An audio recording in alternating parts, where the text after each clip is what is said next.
man. You in the mix. Sports mix. Yeah. You in the mix. Rockin' with Kenny. When it comes to news, man, they got plenty. You in the sports mix with Kenny. News and knowledge. A lot of dope techniques make kids become scholars. You need to tune in. A lot of hot topics. When it comes to sports, Kenny sound like a prophet. You in the mix, man. You in the mix. Plus he keep you up on all the hottest trends. Plus you never know who he has as a guest. So grab a cold one, man, and just tune in. You in the mix, man. You in the mix. You in the mix. Sports mix. You in the mix. Rockin' with Kenny. When it comes to news, man, he got plenty. You in the mix, man. You in the mix. You in the mix. Sports mix. You in the mix. You rockin' with Kenny. When it comes to news, man, he got plenty.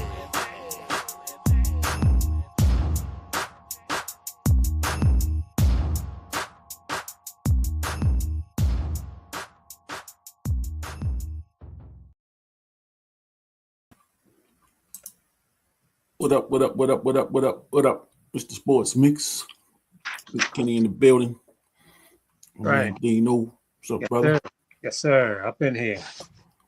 Well, we're going to be having Facebook issues once again. Oh, man. Once again. I don't know what's going on. Sabotage, man. Yeah. Sabotage. That's probably the motherfucking Stephen A or some Jason Whitlock. Sabotaging, worried about the competition. It's all good. We're still gonna roll with the YouTube and Instagram. Yeah, we're gonna roll with that.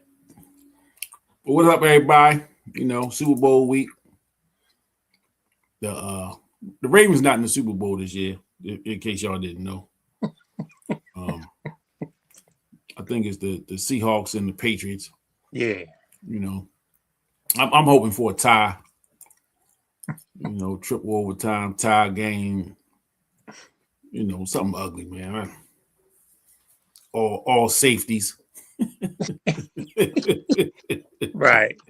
You know, all safety ball game or something. Yeah, it's an ugly game, you know. Yeah.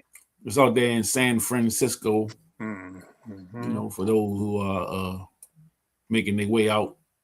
San Francisco kind of get they don't get like they get mild weather. Yeah. They get a little chilly out there, right? Yeah, I think so. Yeah, so it ain't like they ain't gonna be in the sunny California, you know, Southern California, excuse me. You know, so I know they get a little weather out there. But Seahawks and the Patriots are in the Super Bowl. If for those that cares, I know we had some Seahawks fans tuning in last couple of weeks. I don't think as many Patriots fans left after Brady and Belichick, man. Right. At least not the fair weather ones. Yeah, exactly. The ones the ladies that thought Brady was cute, and the old school Belichick, they think he's a dictator. They like that old school coaching, you know what I mean? Belichick down there in North Carolina getting his ass handed to him. Yeah. I mean, I figure he would have some difficulty making that transition, from the NFL to college, especially with all that NIL madness going on, transfer portals and all that kind of stuff, man. I'm sure that's a hell of a adjustment to make when you at his age and as accomplished as he is. That's a difficult task. Yeah, and I just see him as an NFL guy, and then I think the move to Carolina was that he's just a guy that just wanted to coach. Mm-hmm. And he wasn't getting the opportunities in the NFL, so he just took the first thing smoking. It's North Carolina. They kind of got a name, even though it's not in football. Carolina is big university, nationally known. Mm-hmm. I guess he figured he can go there and, make something happen or whatever. And just don't look like it's happening for him. And that college, and we was talking about it before we got on here, man. College, the landscape in college athletics is way different now. You just got a lot of stuff going on. Yeah. You got that NIL stuff, and these dudes is coming in with agents right out of high school. They got agents and they making demands. Hey, for me to even step foot on the campus, I need this, and that's just for a visit. That's not even for a guarantee that I'm gonna come there. So, more power to those that got to deal with that stuff, man. I'm just we just an old school guy. I just see stuff the way that it was. I like that when guys was getting money under the table. You know what I'm saying? Their demands wasn't as high. Some of them, I'm sure some of them they made some demands, but yeah, they came in there and was taking what was given to them. Yeah, this NIL ain't really, it ain't nothing new. No, like I say, it was up under the table. yeah, they. I mean, like giving money out in college athletics ain't nothing new. College athletics is not a new thing, and for those that think it is, I got some desert land that I want to sell you in West Baltimore. Agent Lair, what's up? Yo, he said yo. Yeah, okay. We gotta be careful with these. And for real, man. Like we was talking about this NIL and saying, that it's been here, it's been under the table for decades. Mm-hmm. Kids been getting paid. I would not be surprised, even though they still make the NIL a legal thing to be able to pay. I bet there's still some under the table money being transferred to kids. Sure.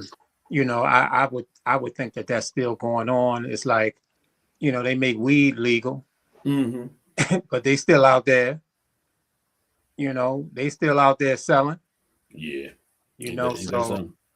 So I think it's still some stuff going on with the whole thing, and but plus they I just looked it up. They talking about Super Bowl Sunday. They calling for a high of 67 degrees with temperatures potentially dipping into the high 40s by the end of the night.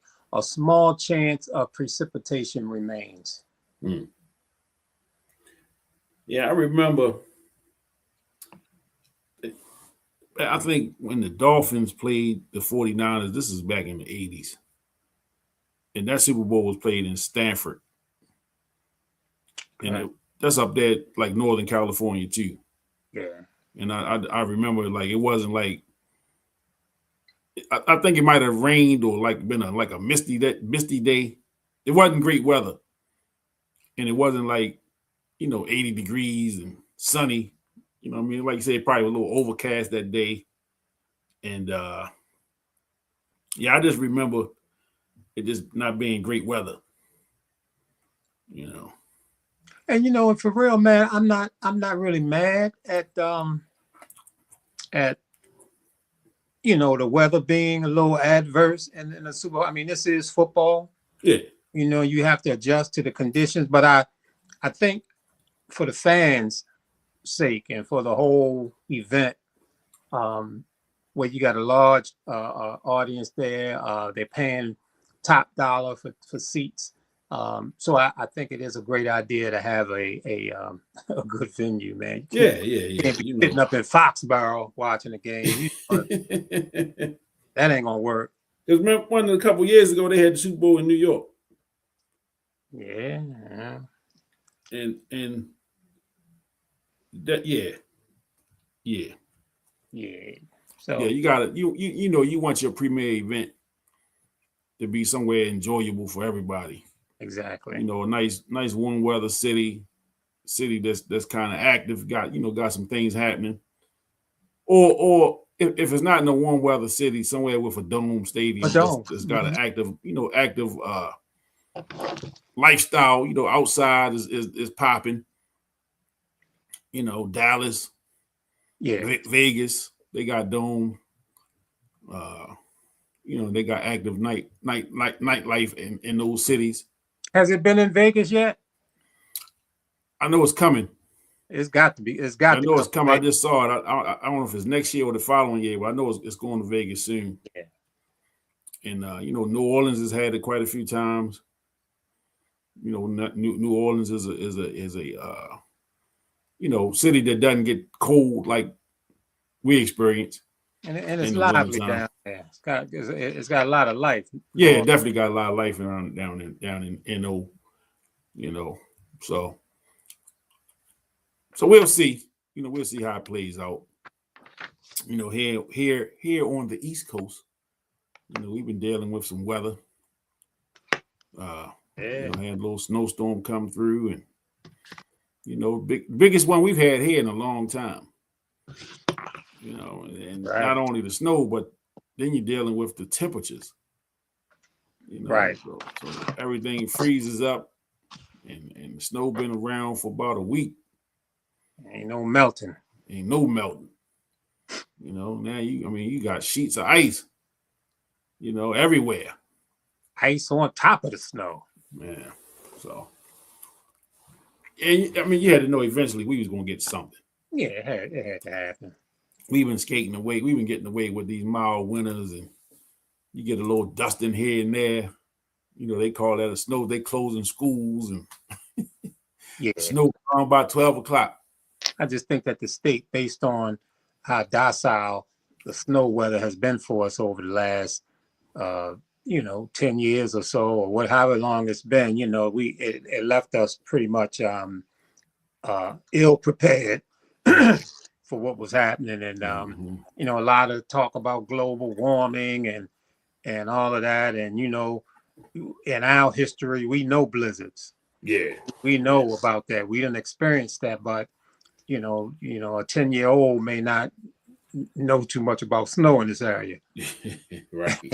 But yeah, it was a blast to the past. But the thing about this snow was just the difficulty in removing it with the ice on top of the snow, and then the cold temperatures, like you mentioned, not getting any help from the weather and any kind of melting, scenario. So yeah. I don't know, man. Then what did he say? What's his name? The groundhog. Yeah. Say we got 6 more weeks of winter for whatever that matters. Right. Right. We'll mention that. Yeah. Right. The groundhog. Right. Yeah, groundhog. Groundhog Day was yesterday, and okay. They had what's his name, Puxatawny Phil or whoever. Yeah. The rodent. Mm. Yeah, he saw a shadow. So if he see a shadow, that means I don't even know which is which. Look, man, I ain't never paid that no attention for years. I can't even tell you something about looking at the shadow. If you see it, 6 weeks. If you don't see it, it's something else. Right. But whatever, it's just all a bunch of BS. Yeah, pretty much. Yeah. And they take it pretty serious. They get dressed up and put the big hats on and all of that. Yeah, you're right. It's a bunch of BS. Yeah, that's all it is. Mm-hmm. Something to get the natives all riled up. Mm-hmm. I mean, if they want to give us a day off at work, okay. I'll take I'll take that with pay, of course. With pay, yeah. Yeah, I'll take that. But other than that, hey, shout out to days off with pay. Right. We take those. But send the kids to school. Send them to school. Goddamn right. Send them to school. That's a holiday. Yeah. You right. And usually one don't happen without the other. Right. If they gonna send them to school, we damn sure going to work. Exactly. Yeah, but it's Super Bowl week in America. You know, the NFL season is coming to a close. Yeah. I mean, no other sport generates the excitement in America anyway that the NFL does on a week-to-week basis. And I'm talking about 365, 52 weeks a year basis. There's not a lot of off time for the NFL, man. And I've talked about this before, man. They have figured out marketing to the 20th power. I mean, they market the NFL in a way, man. And it just keep fan interest alive all year round. Improve daily. What up? What up? What's going on? Make sure y'all subscribing over there on YouTube too. Appreciate y'all tuning in. Yeah, but the NFL, man, has figured out marketing in a way, man. If I could come up with something and market to the success level that they do, just even a tenth of what they do. You know what I'm saying? You talking about a multi-billion-dollar industry that has figured out how to sell what's it called? The combine. They are selling the combine. I mean, they have got people big time. People were out at the house with their own, they got their stopwatches, they in the living room. And they got charts. They writing times down, man. They tell them how many times dude bench 225, what he did in the shuttle run. Right. I mean, these are fans. I ain't even talking about the oh yeah. You know, I'm talking about the fans, man. They into it. The NFL they have figured this thing out. Maybe I need to go do an internship up there just to see what's going on, man. Like what's really going on up here? The draft. The draft is sold. And you got people actually planning trips to go to the draft. They move the draft around every year to a different city for that purpose, because they know, well, we can have it here this year. Mm-hmm. And we, you know, and it's 3 days. With the draft like 3 days. Oh yeah, it's a party, man. Come on, man. Yeah. The schedule release. That's a big deal. That's a big deal. Yep. You know, the league calendar year. Everybody talking about the league calendar. The year starts in the NFL on March 1st or whatever. Mm-hmm. Man, people be into this stuff. You know they're gonna be running down the free agents and the cap space. Right. I mean, all year. All year. Yeah, I'm amazed. I'm amazed, man, at the length that people go to. And I'm a sports fan, but some of that stuff is just way a little too much for me. You know, these are not the sports we grew up on. Yeah. You know what I'm saying? And think about it. We talking about the 70s, 80s. Yeah, we wanted a little more information, but this is a little too much. Yeah. This is a bit too much. Yeah. Even I think about baseball, right? We grew up, we both Orioles fans. We grew up in the summertime. You might have seen, if it was 162 games a year, you might have saw 60 games on TV. Maybe 60. Yeah. And most of them was on the road. Right. Like they rarely broadcast the home. They didn't show the home game. And then they got the network, what was the Home Team Sports? And I think they showed all of the games. Yeah. They showed all the games. Hey there, my friend. Ivory Kisses. Thanks for watching. Long time no see. Or hear. Yeah, but you didn't get the games like that. Right. So we watched on the radio. I mean, we watched on the radio. Excuse me. We listened on the radio. Radio was big. It was big. I still listen to games on the radio. Mm-hmm. When I'm in the car. Beanie, Robert Armin checking in. What's up, Beanie? Okay, what's up? What's up? All good, brother. Yes, sir. Oh, good. Yeah, man. So you get the TV coverage. Like now, you can get every Oriole game on TV. Every home game, every game, 162 is on TV somewhere. Right. The to me, the in-person experience is different now, because I sit home and watch the game. Like, you know what I mean? People just take that approach. Yeah. So the people that's going to the games are more novice fans. They kind of just something to do. They down there to eat the food and see what the vendors got, get some barbecue from Boog Powell, that kind of thing. Yeah. I mean, we was content, man, just to get a hot dog, right, and a Coke. If you got that, right. and them prices today will keep people away. The prices are keeping a lot of people away. Yeah, I bought a souvenir cup. I went to a game this summer, Orioles game. I bought a souvenir. I still got it.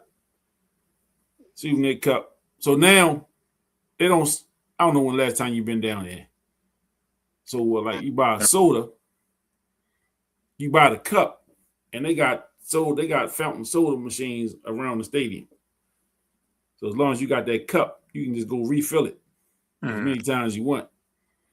So I bought that, and the cup probably cost me about $15, $20. I don't even know what I paid for the cup. Yeah. But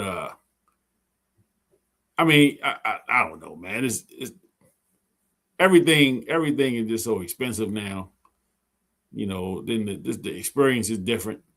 Like I was at the Maryland game the other day, and I was talking to a brother there, and we both was like, man, I'd rather watch on TV. And I said the only reason I came was because the tickets were gifted. Yeah. The tickets was gifted to me, so I said, hey, I wasn't gonna turn down the gift. I'm gonna come and take advantage of that and watch this game. But the NFL of all sports does the best job. With fan engagement throughout the year. NBA has basketball fans, and the better teams or the bigger name players can draw in some casual fans. But for the most part, basketball fans are basketball fans. You know what I'm saying? Baseball fans are pretty much the same. Even baseball used to be the America's pastime, and it's just not the same. It's just not the same. The NFL is the sport right now that draws up the most interest throughout the year. People talking football all year. You see people with the gear on all year. You know who's a fan of what. You ride through certain neighborhoods, they flying their flags up. I'm a Buffalo Bills fan, or I'm a Pittsburgh fan, or whatever. But the NFL has figured it out. And I need to learn the market. If I can get like a percentage of what they do marketing wise, could set me up for a lifetime. Yeah, it's outstanding what they're doing, for real. No question about that. And I think that that the NFL has an advantage. That advantage is the product. I mean, there's nothing that can match a football game. You know, it's only 17 of them during the year. So every game means so much versus 162 in baseball versus, I don't know what it is in basketball, 81 or something. I don't know. How many basketball games is it? 82. 82. Yeah. And so, you know, when you have the frequency of games like baseball and basketball has, and you only have 17 in football, I mean, those games, they mean so much. The football game itself is extremely exciting. The physicality of it, you know, the violence. America loves violence. You know, America was built on violence. So the violence of the football game is something that that, you know, the country loves. So the product to me is boss when it comes to fan favorites. And but that marketing, man, is tremendous, man. It is tremendous. And people are glued all year long. Yeah. Yep. And it's all coming to an end. This is the crescendo. Is that what they call it? That's what they call it. That's right. That's right. Look at me. I'm digging into my vocabulary. Yeah, he gone to the thesaurus on y'all. The season is coming to an end, peoples. Yep. And I mean, so, you know, Sundays are not the same after the football season is over with, man. You know, Sundays, even when they got basketball games on Sunday, it is not the same.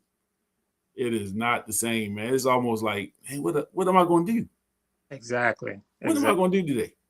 And you know, and that's how you know how strong football is, because we seriously go through withdrawal. Yes. It's a withdrawal impact on us as if we was addicted to some narcotic. And it's the same with the NFL. I don't go through withdrawal when the baseball season ends. No. I mean, you know, basketball season's over. I love it. I love the playoffs in basketball and the championship, but that withdrawal thing, man. You know, when them Ravens got booted out, didn't make it to the playoffs, man, I was hurting. But at least we still had some playoff games to watch. But when football is over, man, that is a serious withdrawal. Yeah, it is. I mean, right from the end of the game, Sunday, right from the end of the Super Bowl game, you already know. Now what? Yeah. Now what? Like, yeah, it's Sundays are going to be tough. Sunday's going to be tough, you know. But you know, we go through this every year. We kind of know it's coming. You look forward to August. You know, people are watching. When the preseason games start, people are amped up to watch a preseason game with players that you know not even gonna make the team. It's just football. Yeah. You know, and for it to come, it's over. I mean, it's a 6-7 month grind. You know, and it seemed like, you know, it's a long season. When you talk about opening day, opening weekend, oh man, this is a long season, man. We got a long way to go. And man, and it's over. It is over. This is it. Killer Rob says a modern day narcotic. Yeah. Feeding us through, yes, sir. They've been feeding it to us through the TV. Yeah. And it's 24/7 coverage of it. They got a whole network dedicated to it. You know, a whole network dedicated to, and then they got shows. I mean, you can get your football fix pretty much any day of the week during the off season. It ain't the real high. No. But it's something to hold you over. Now, have you say during the spring and summer months, right? Have you ever fell up into a restaurant that had an old football game on? They'll do that. They'll do that.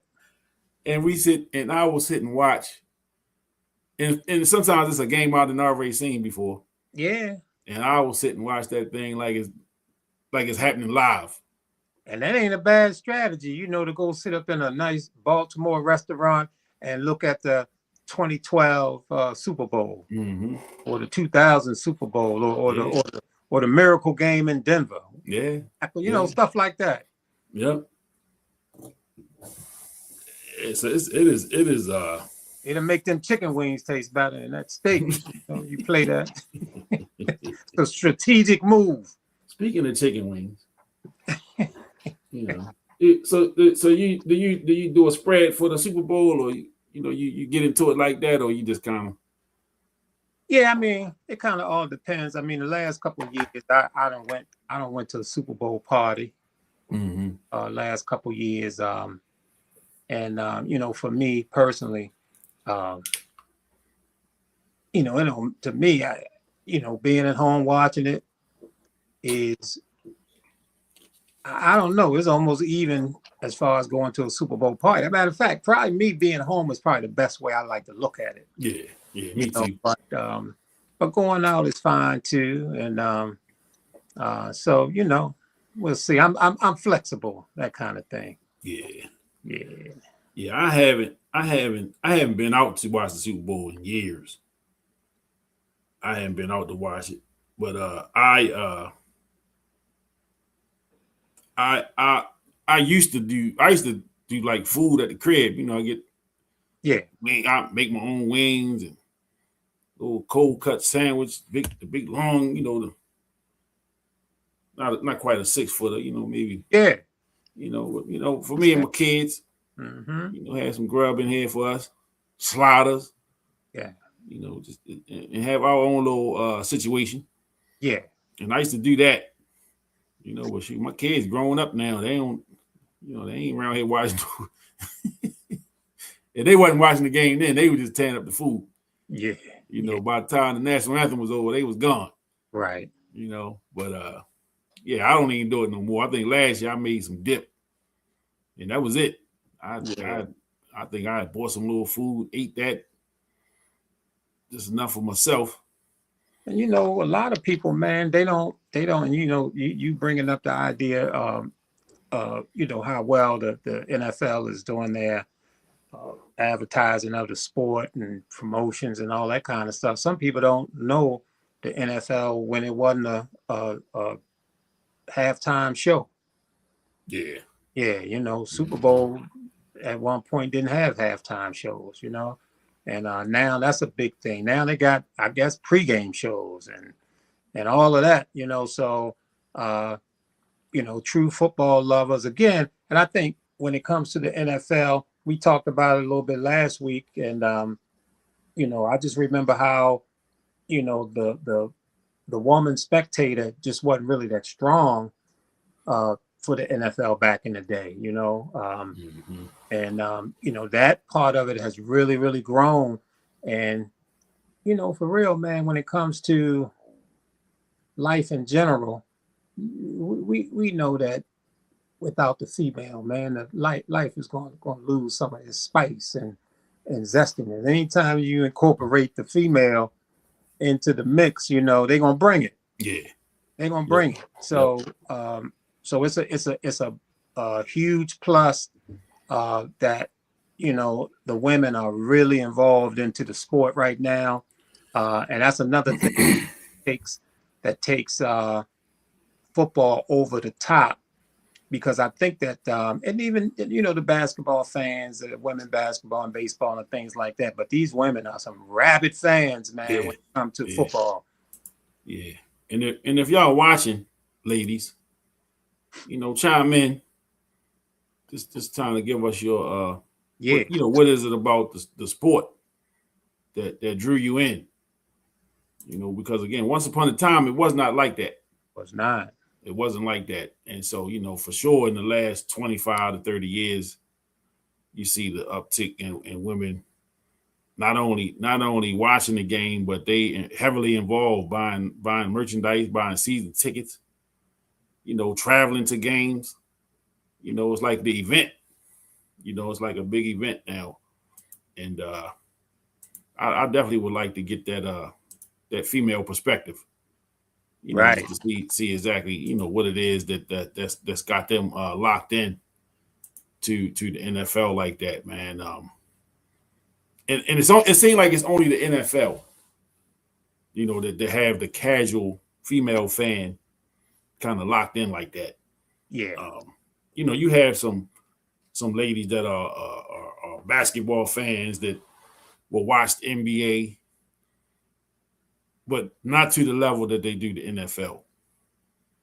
And I think too, man, the NFL, because it's a once a week thing, it's one game a week for if you got a specific team, you got one game a week. You have little parties at the crib. I know families that have they watch the game together every week, at somebody's house. Food, family, and fellowship. Football, food. Wait, let me do it. Football, family, food, and fellowship. There you go. In that order. There you go. In that order. Yeah, and fried chicken. Fried wings. Yes, sir. Now, we growing a lot of chicken in the world. The way we consuming chicken. I visited a farm about a little less than a year ago, and a different experience for me. I'm a city guy. You know what I'm saying? I haven't spent much time on a farm at all. So I go there and I see the chicken coop, and there's a whole bunch of chickens running around and they laying eggs everywhere, and I left with 2 dozen eggs that day. Hey, we got plenty of eggs, they gave me 2 dozen for my consumption.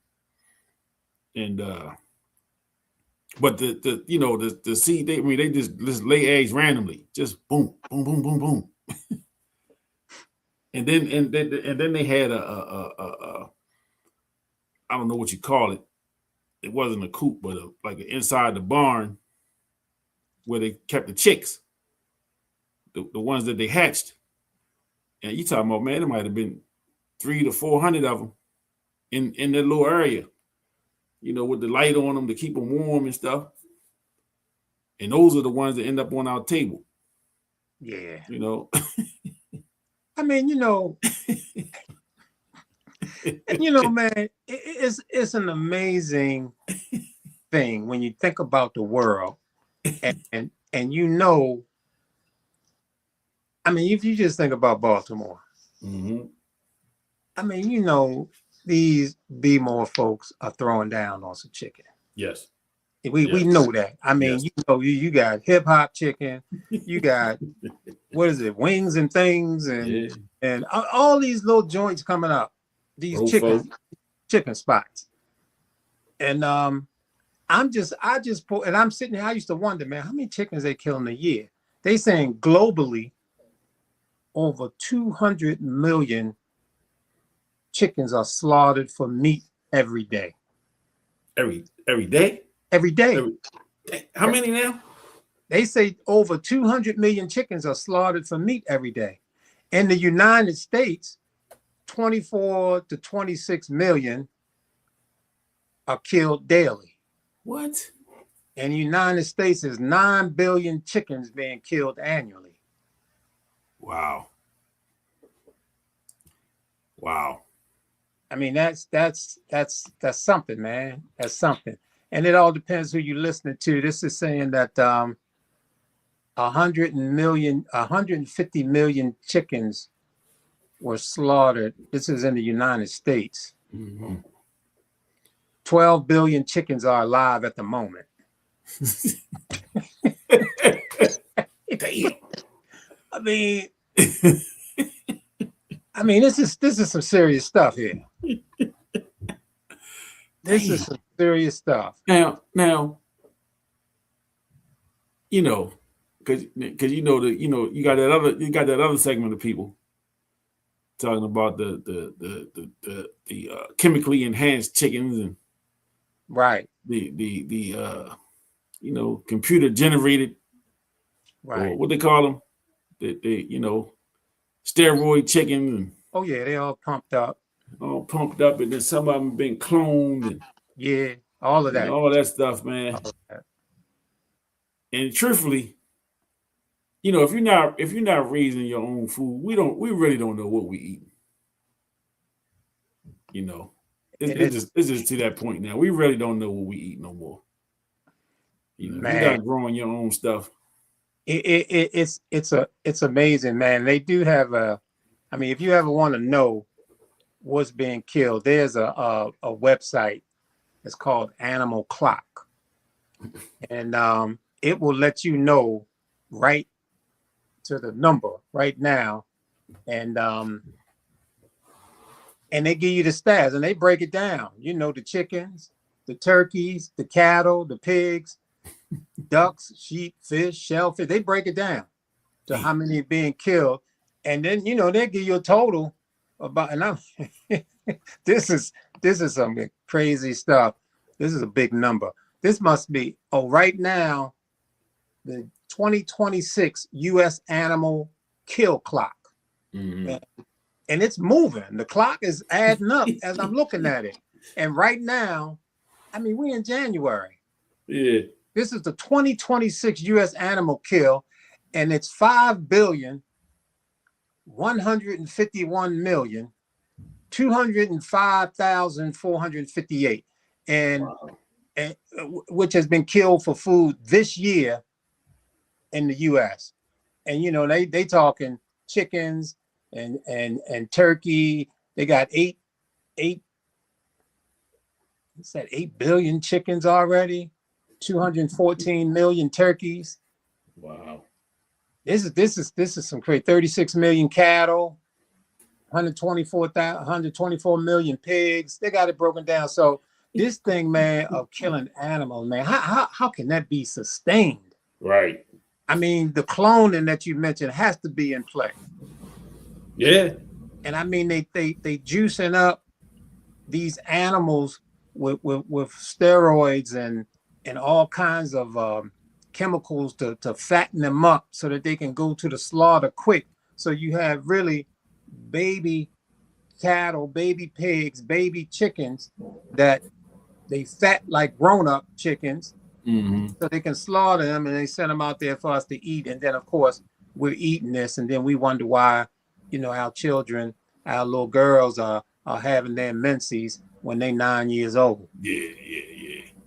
So the impact is there, and it is impacting us, and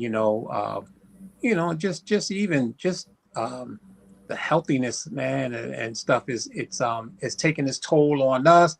But again, we promote illness, man. We pharmaceuticals. We want pills, and they want to give us pills and all that kind of crap. So it's a crazy, maddening industry, man. Yeah, it is. It is. And even if you want to go vegetarian, they got the soil jacked up, and they pumping that stuff up. You got fake, what they call the vegetables,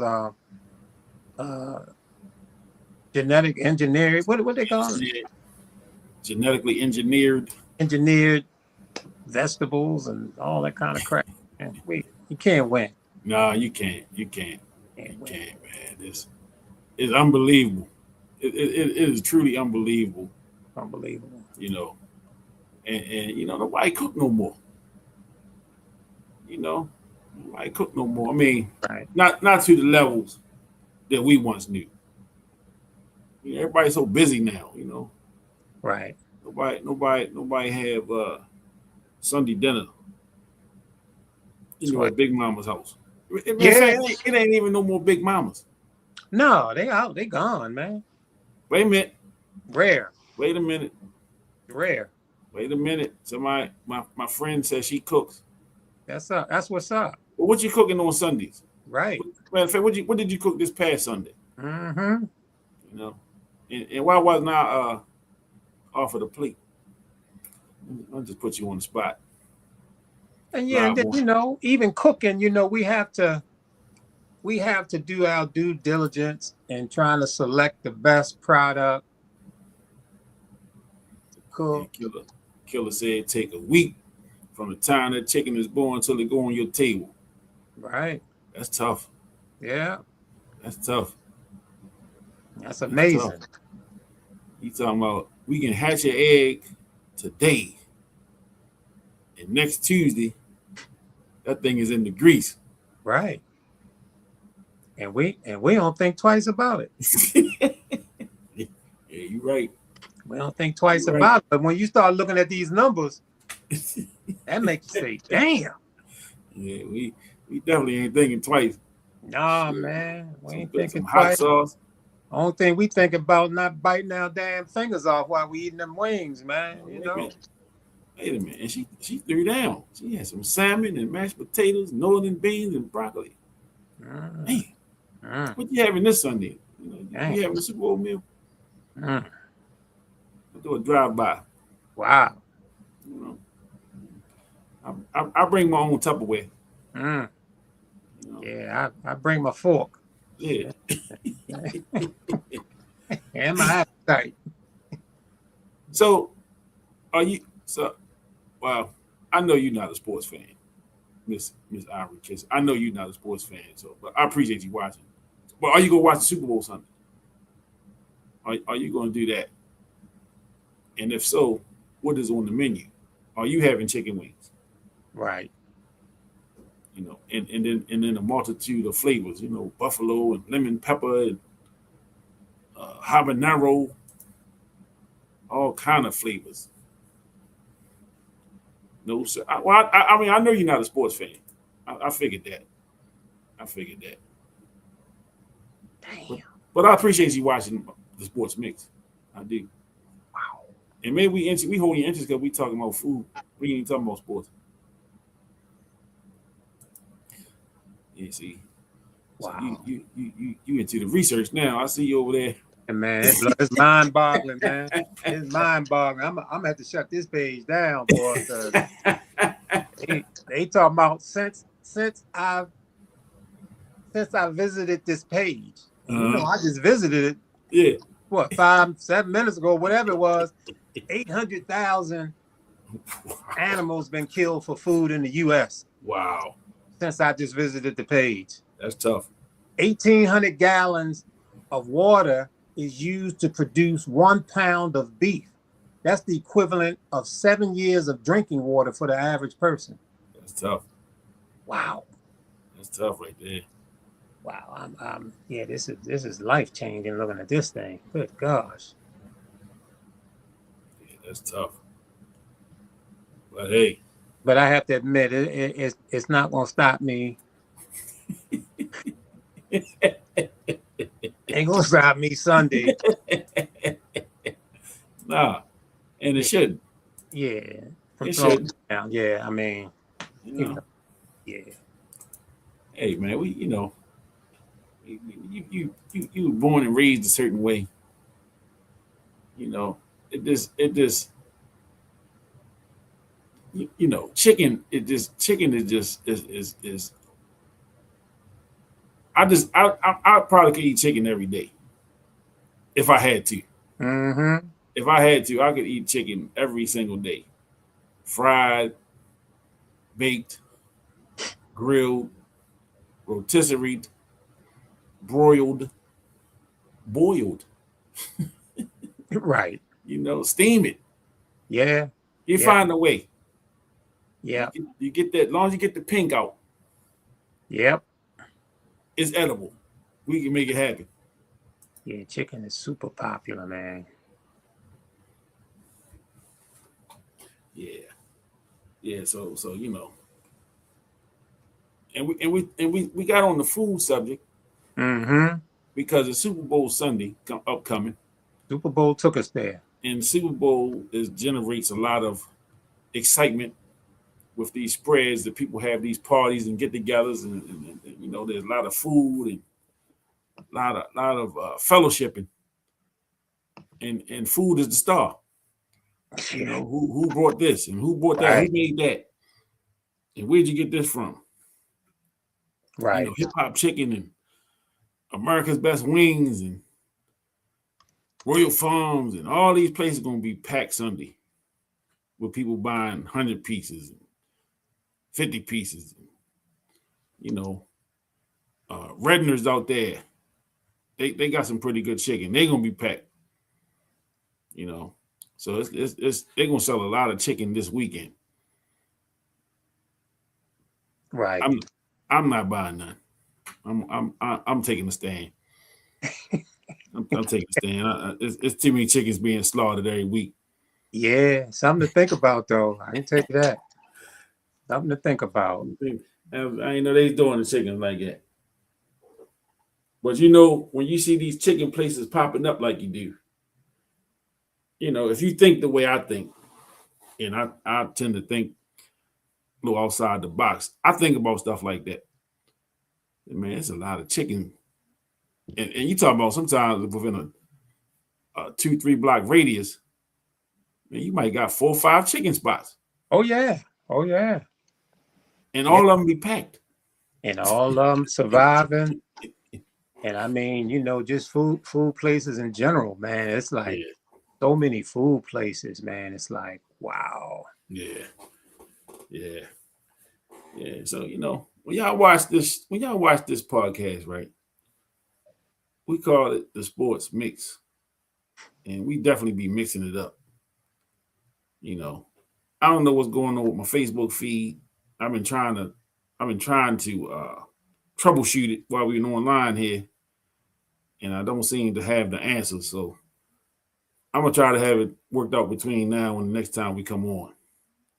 You know, because I miss my Facebook people. Yeah. As well. You know, shout out to everybody on YouTube. Appreciate y'all. Shout out to everybody over there on IG. Checking me out. I see my niece checking in down in Atlanta. What's going on? So, you know, so I say, you know, we're trying to get everything straight with this feed, but the show must go on. Mm-hmm. The show must go on. So let's talk about this game upcoming. Football season again coming to a close this Sunday. Patriots, Seahawks for the World Championship. You know, the Lombardi Trophy, if you will. What's your thoughts just on the two teams before we get into, you know, predictions and all that? Just what's your thoughts on the two teams? I mean, what I see is that, you know, when you look at Seattle, first thing come to mind is defense. Mm-hmm. That real potent defense. Those guys are super active. You know, great tackling team, very physical.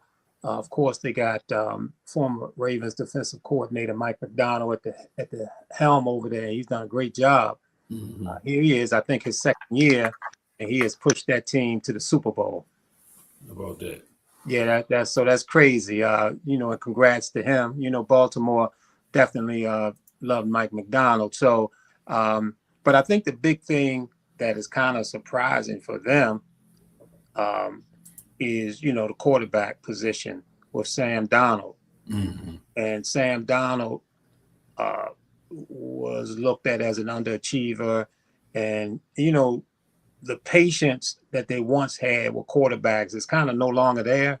Mm-hmm. At one time, you could come in as a quarterback and they could groom you for a few years. I mean, what's the old guy that played for Pittsburgh this past year?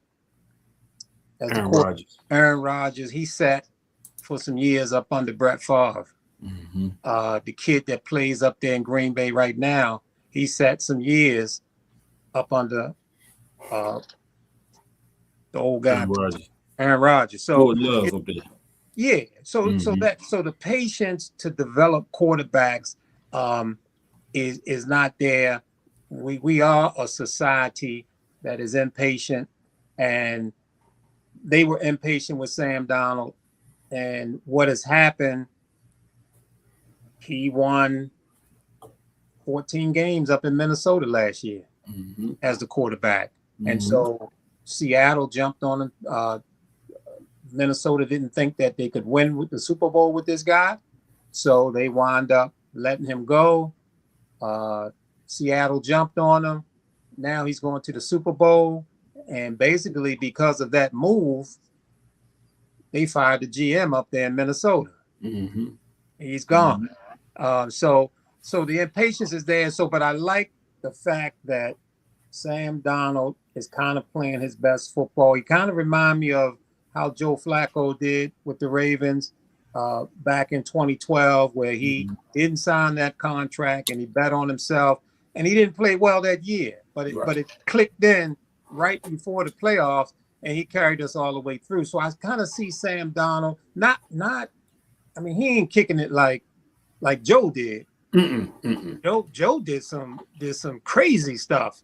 You know, he's up there with Montana and them guys as far as a playoff run goes. So I just like the way Sam Darnold has been playing, and then also when I look at the New England Patriots, the young guy, you know, keep hearing Baby Brady, you know, up there in Foxborough, and he's having an outstanding season as a young guy.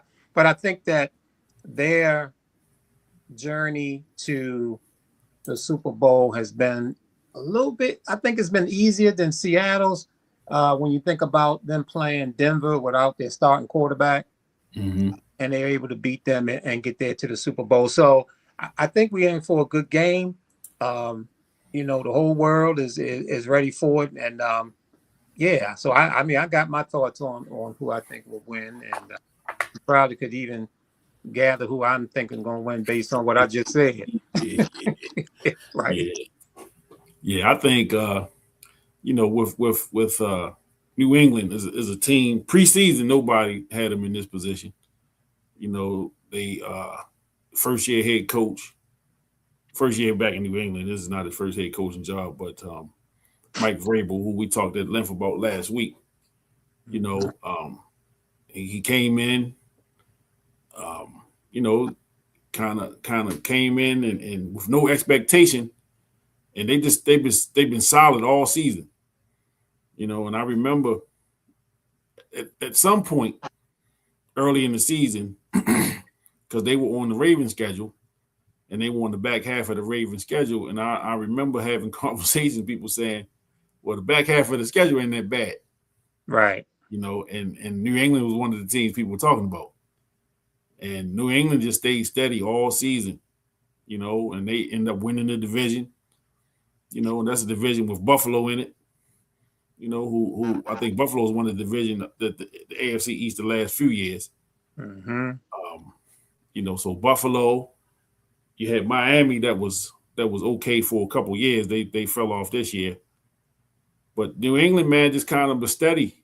And then you look up and it's week 10, 11, they got like 2-3 losses.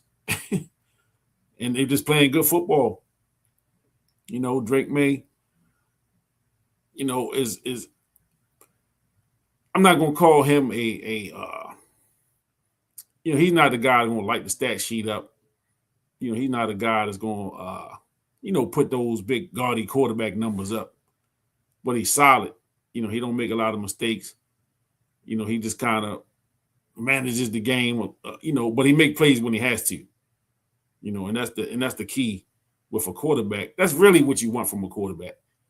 You know, you don't really need a quarterback to dominate the game. You know, we got Lamar Jackson here, and he's a different kind of guy. He's the kind of guy that can beat you with his legs. He can beat you throwing. You know, he's the kind of guy. He's a fantasy football dream.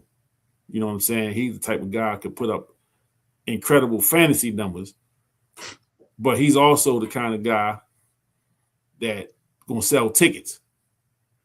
And I don't think that Drake May is going to sell tickets the way that Lamar Jackson will sell tickets. Or Sam Darnold. Right. You know. So, but these guys, you know, again, you put them in a situation, like you say, Sam Darnold was with the Jets. Jets drafted him, you know, and it just wasn't working out. So they moved on from him. And he went to I think he was down there in Charlotte one year, wasn't he? He went somewhere before he went to Minnesota. The Cardinals, I mean, not the Cardinals, the Panthers. and then he went to Minnesota, and he got an opportunity up in Minnesota, and like you say, they 14-3, and then Minnesota decided, well, this is not the long-term option that we want. We're gonna move on from him, and he goes to Seattle, and now he's get ready to play for a Super Bowl. Is he the type of quarterback that long term, you're gonna expect him to lead a team? I think he's the type of quarterback that has to be on a team that's built a certain way. The run game is solid in Seattle. He has guys he can throw the ball to when he needs to make plays, but they play defense. You know what I'm saying? And they can play the field position game, because they trust the defense. And that's a thing that sometimes get overlooked, because we want to crown these guys the next coming, and we want to say what Lamar Jackson can't do, and what Josh Allen can't do. But you talking about two of the most dynamic quarterbacks in the league. They just haven't gotten it done yet, And it's a team game, unless you're talking about quarterbacks that's making a lot of money. Then it's all the blame goes to them. But they understand that comes with the job. But with respect to the Seahawks and the Patriots, Drake May is a young quarterback. What's this, like his second or third year? I think it's his second year in the league. Darnold is a veteran, so he's been in the league about 9 years. Yeah, he came in with Lamar and them. Yep. So he's been on a couple teams. So he understands the league, and he understands that this is an opportunity for him to put himself in history pretty much. He can rewrite his story here. And I mean, if you win a Super Bowl is forever. You are in history books forever if you win one. I mean, Trent Dilfer is forever in the history books of Super Bowl quarterback. Oh, right. So again, I think both teams play defense at a Seattle is a little higher level defense, I think, than New England, but they both play defense very well. So I don't expect a high scoring game, but from either side. I don't expect it to be like a barn burner that way, where they just running up and down and throwing all these passes. I don't see that. I think it's going to be a defensive game from both sides. I don't see it going. I don't see it. If I had to pick an over under, I'd probably be under 45 points total. Probably 45 points total. I would say, and that might be being generous. That might be being generous. But so yeah, I'm looking for a good game defensively from both teams. Again, Sam Darnold can make a play when he has to, just like Drake May can make a play when he has to. And without a whole lot more to say on it, what is your prediction for the game? Yeah, well, I am. All right, let me do this first. Okay. Before you do that, because the Hall of Famer who wasn't able to join us tonight, Glennie Moore, one of our panel guys, he sent me his prediction. Okay. He sent me his prediction. So let me get Glennie his view. So Glennie Moore has New England 24, Seattle 14. He picked Drake May as his MVP, and he said Stephon Diggs will have a big game. So he's got New England 24, Seattle 14. Drake May is the MVP, and Stephon Diggs will have a big game. Cardi B's baby daddy having a big game. Okay. And And again, I said 45 points or less. His total is 38. Yeah. So so he's not expecting a big scoring game either. Yeah. Yeah. So that's the Hall of Famer Glennie Moore. 24-14 New England is his pick for the Super Bowl. Sorry. So what you got, my brother? Yeah, I'm going to go with Seattle. Mm-hmm. And I'm looking at a 27-21 score. Mm-hmm. With Seattle winning. Never really gave a lot of thought to the MVP. Usually the quarterback is like the favorite to be an MVP winner. But I like Seattle. I like Seattle. And I think that defense today is not like defense that we know from historically the great Ravens defenses and things like that. So if you can hold a team basically around 20 points, that's a good defensive game today in the NFL. They wind up with 17 points or they score 20 points in a game. That's a good defensive game, and you expected your offense is expected to win that game if you hold a team to 20 points or below. Yeah. So so I'm just thinking that I 27-21. That's where I'm going. I'm going with Seattle. Obviously, Sam Darnold going to have a decent game. And again, these quarterbacks, I think you nailed it when you say these quarterbacks don't really have to have sensational games to win this. And I don't know. I'm just going to I'll go with the quarterback Sam Darnold as an MVP, but that's where I'm at. Yeah. And I'm going Seattle as well. Just from the defensive standpoint. I just like the way they get after it, on the defensive side. So I'm gonna go Seattle, and I'm gonna go 24-16 as the score. 24-16, man.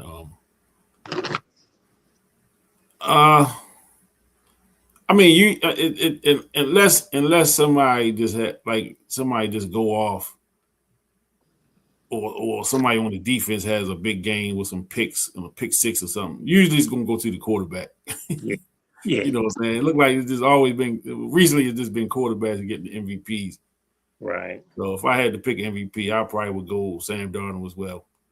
And I think that's a good thing, and I think when it comes to MVP, I think though that this is a good year for somebody other than the quarterback to win based on who the quarterbacks are. Yep. Yeah, but and we have experienced in our Ravens history, yes, a non-quarterback MVP. About that. With number 52. About that.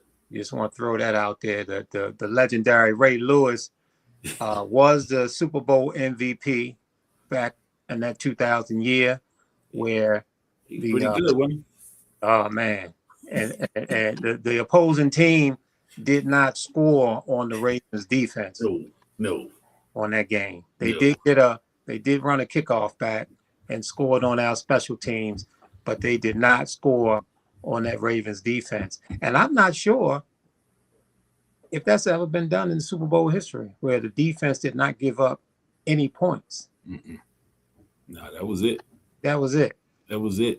I mean, the conspiracy theorists be out.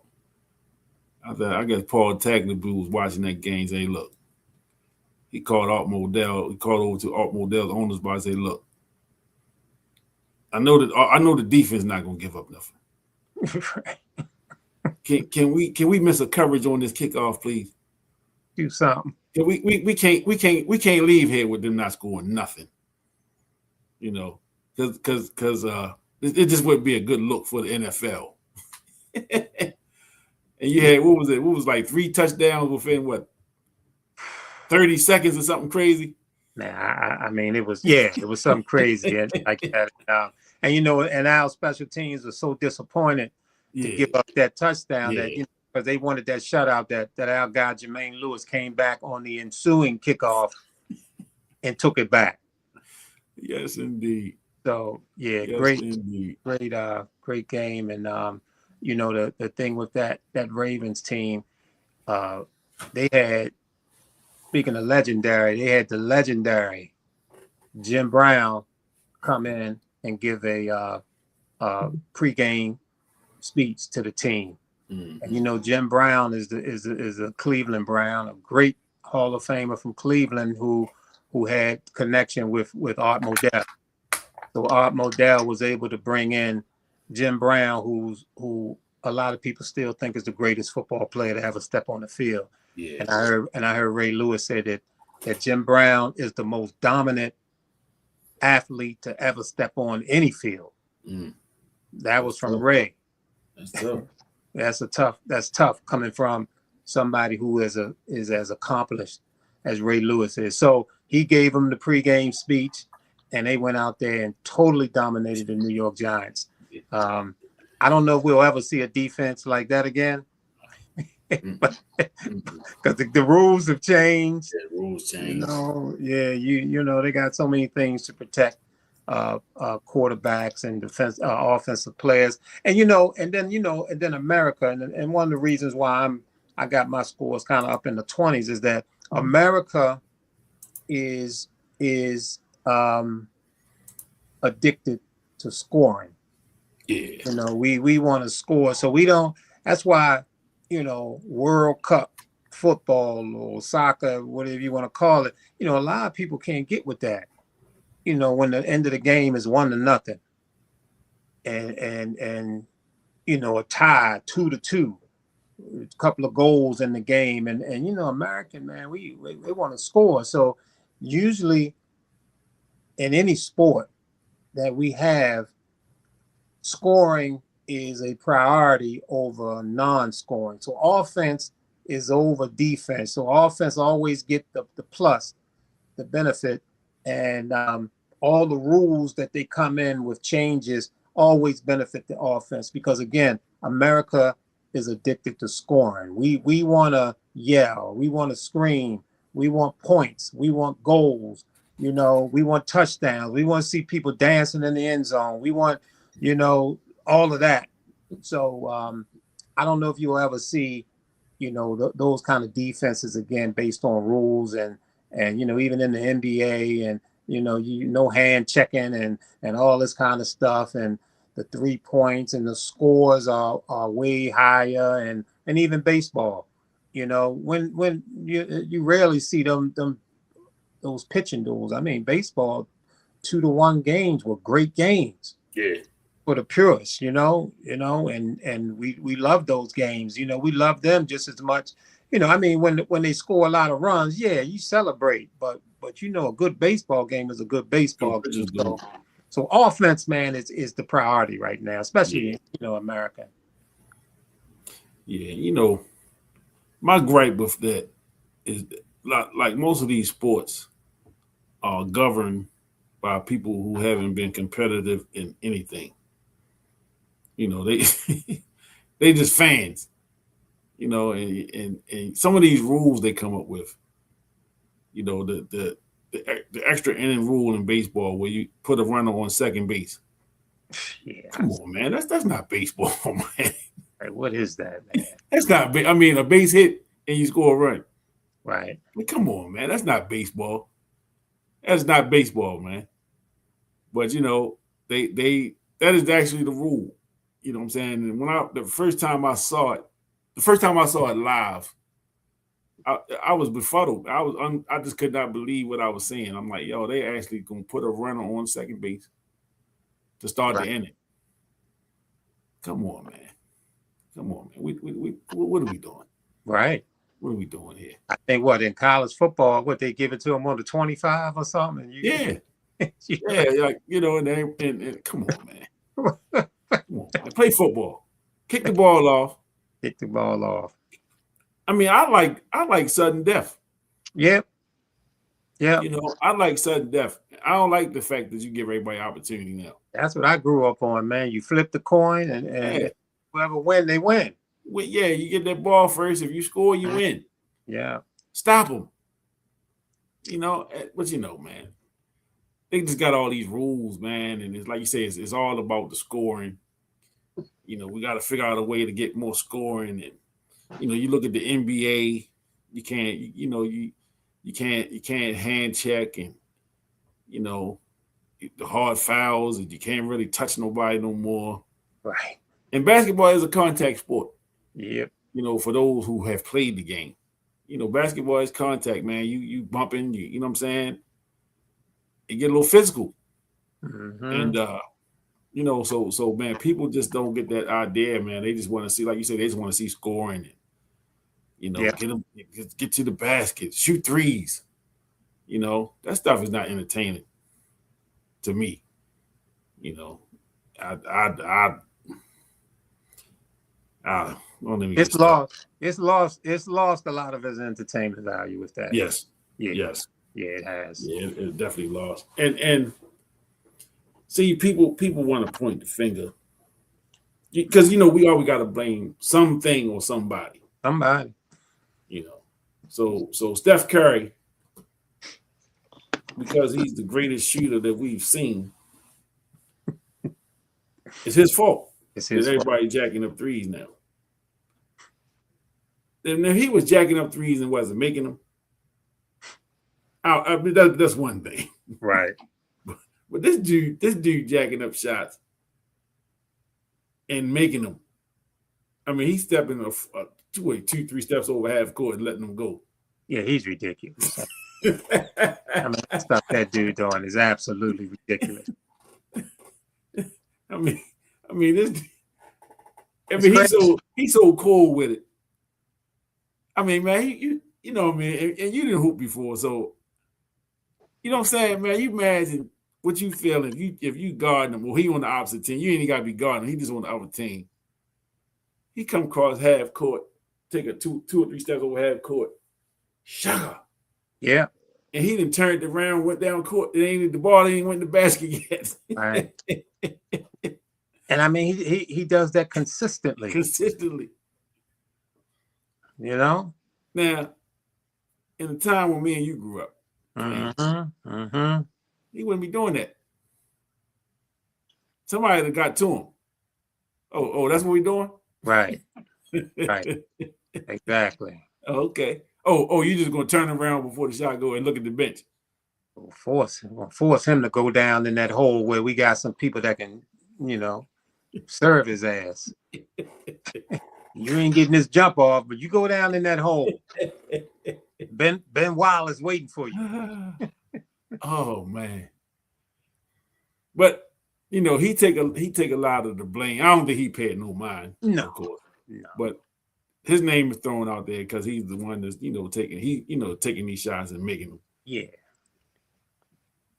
And really, that whole Golden State squad back then, the Splash Brothers, you know, and you had a couple of the other guys that wasn't as good as shooters as them, but they, you know, they just thought they was, and just letting them go. You know, but you're right. You know, it's all about the entertainment value. It's all about scoring points. You know, we just want to see people score. We want to see, you know, football teams scoring 30 and 40 points. I mean, think about when the Ravens when Lamar was rolling like he was a couple years ago, and the Ravens was automatic 35. You know, how many Jackson 5s has he had in his career? Yeah, I don't know, but he didn't have a few. You know what I mean? Right. And then, you know, he probably had a few more after they booted Jermaine out. You know, they got some Jackson 4s. You know what I mean? So Lamar been doing his thing. Right. He been doing his thing. You know? He definitely doing his thing. Without doubt, he putting his numbers up. Absolutely. You know? And yeah, man. I mean, it's just we just like, you know, remember baseball a couple years ago, chicks loved the long ball. You know, they're hitting all these home runs. Yeah. And they sold tickets. and they Yeah. had people going to the games and people was watching the games, man. It just what people wanted to see, you know. And that's another topic we're gonna have to touch.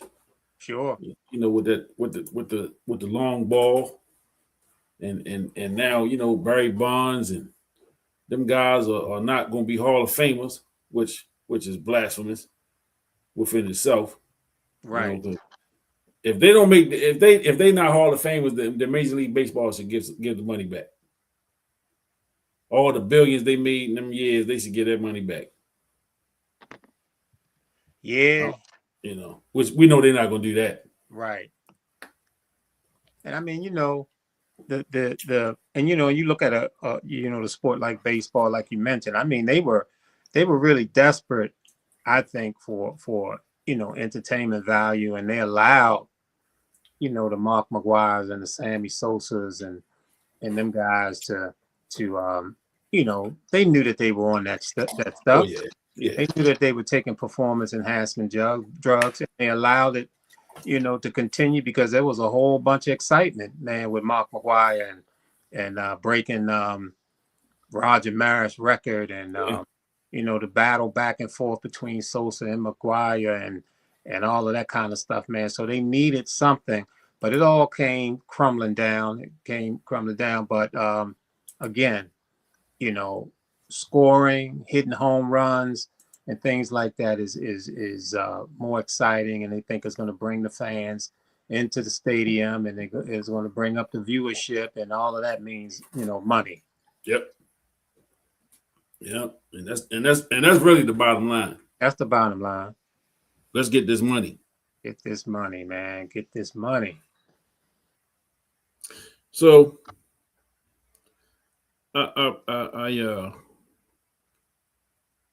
so there was 10 NFL coaching jobs open this season.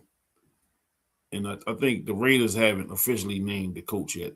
I think they looking at one of the assistants from the Seahawks as their guy. 10 openings.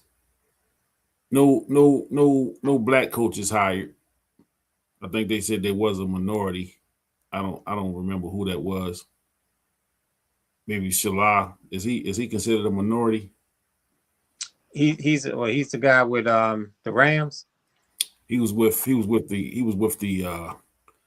the Jets head coach a couple years ago, and then he went back. He was defensive coordinator. Yeah, I don't know what his nationality is. Yeah, so he got the Titans job. Right. So I don't know if it was him. They were saying that there was the minority hire, and we did a show a couple years ago on the whole Rooney Rule, and I think most teams did the interviews. They interviewed their minority coaches or whatever. And there is some disappointment that no black coaches were hired this year. I'm a little bit indifferent on that because while I want to see black coaches get opportunities, I understand the climate we living in.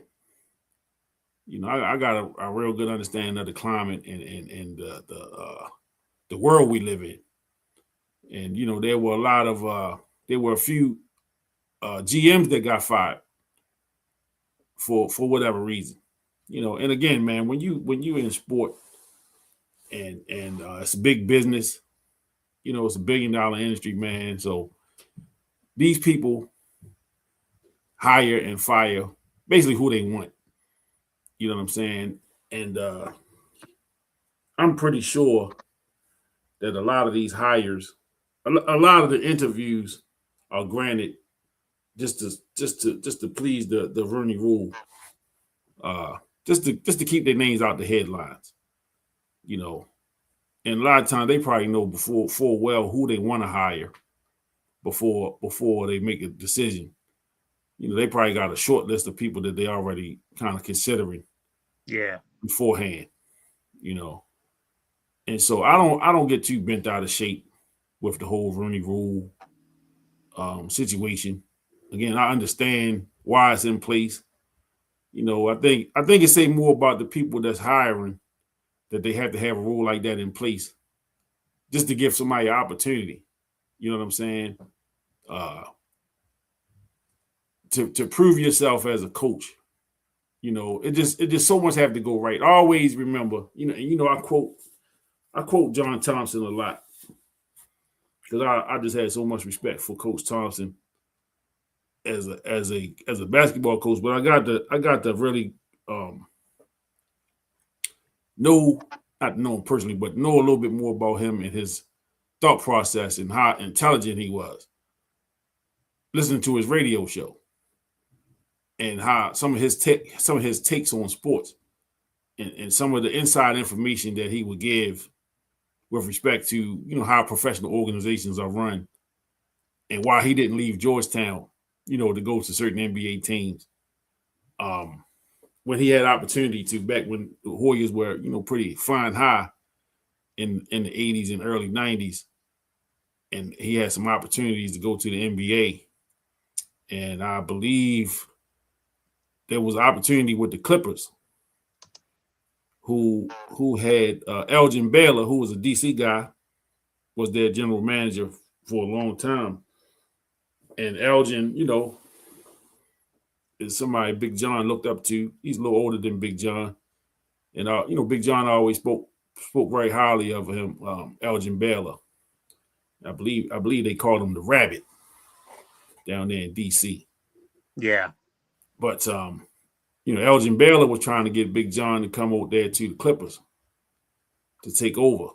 And I want to say this was in the late 80s, maybe like 80, 88, 89-ish, around that time. And so he talked about it on his radio show, and this is like in the 2000s when he was talking about it. But his thing was, I'm not going to take a job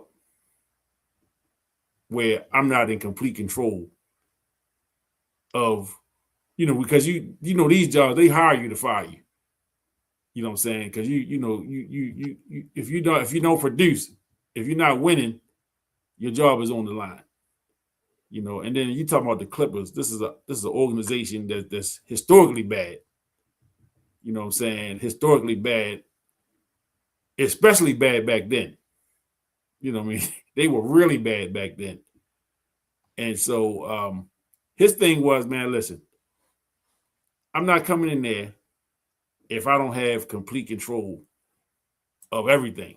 You know what I'm saying? I'm talking about the personnel, the he probably wanted to pick who sold the hot dogs. Yeah. In the arena. But I mean, I understood what he was saying. And he said that was the same reason he took the Georgetown job in 1972. Was that you don't take a job like that, number one, if you don't have the support of the people above you. So you got to have, in college level, an athletic director and the president of the college who have your back 1,000%. Yeah. And everybody else will get on board. You know what I'm saying? But if you got those two people, you know what I'm saying, the people with the money, everybody else will get on board. But if you got the president and the athletic director and they believe in your vision and they willing to take a ride with you, you can survive. Mm-hmm. And the same thing goes in the NFL or in professional sports, period. If you got the owner and the general manager or the president of the team, whatever they call them, and they believe in you and they're going to support your mission and they're going to get you the players that you want and understand the style that you coach, the way that you want the game to be played, and they get you the pieces you want, that's a workable situation. Yeah. Yeah. But if you got a Jerry Jones, and I hate to keep beating up on Jerry Jones, but Jerry Jones going to want some credit. When things going right. You know what I'm saying? And he want to be standing up there in the press conference, and he want to be poking his chest out. And that's just not a good recipe for winning. And we see what the Cowboys have done over the last 30 years. So with these head coaches jobs in the NFL, You know, you see black coaches get these jobs. Some of these jobs are like, this was the only place I was going to get an opportunity.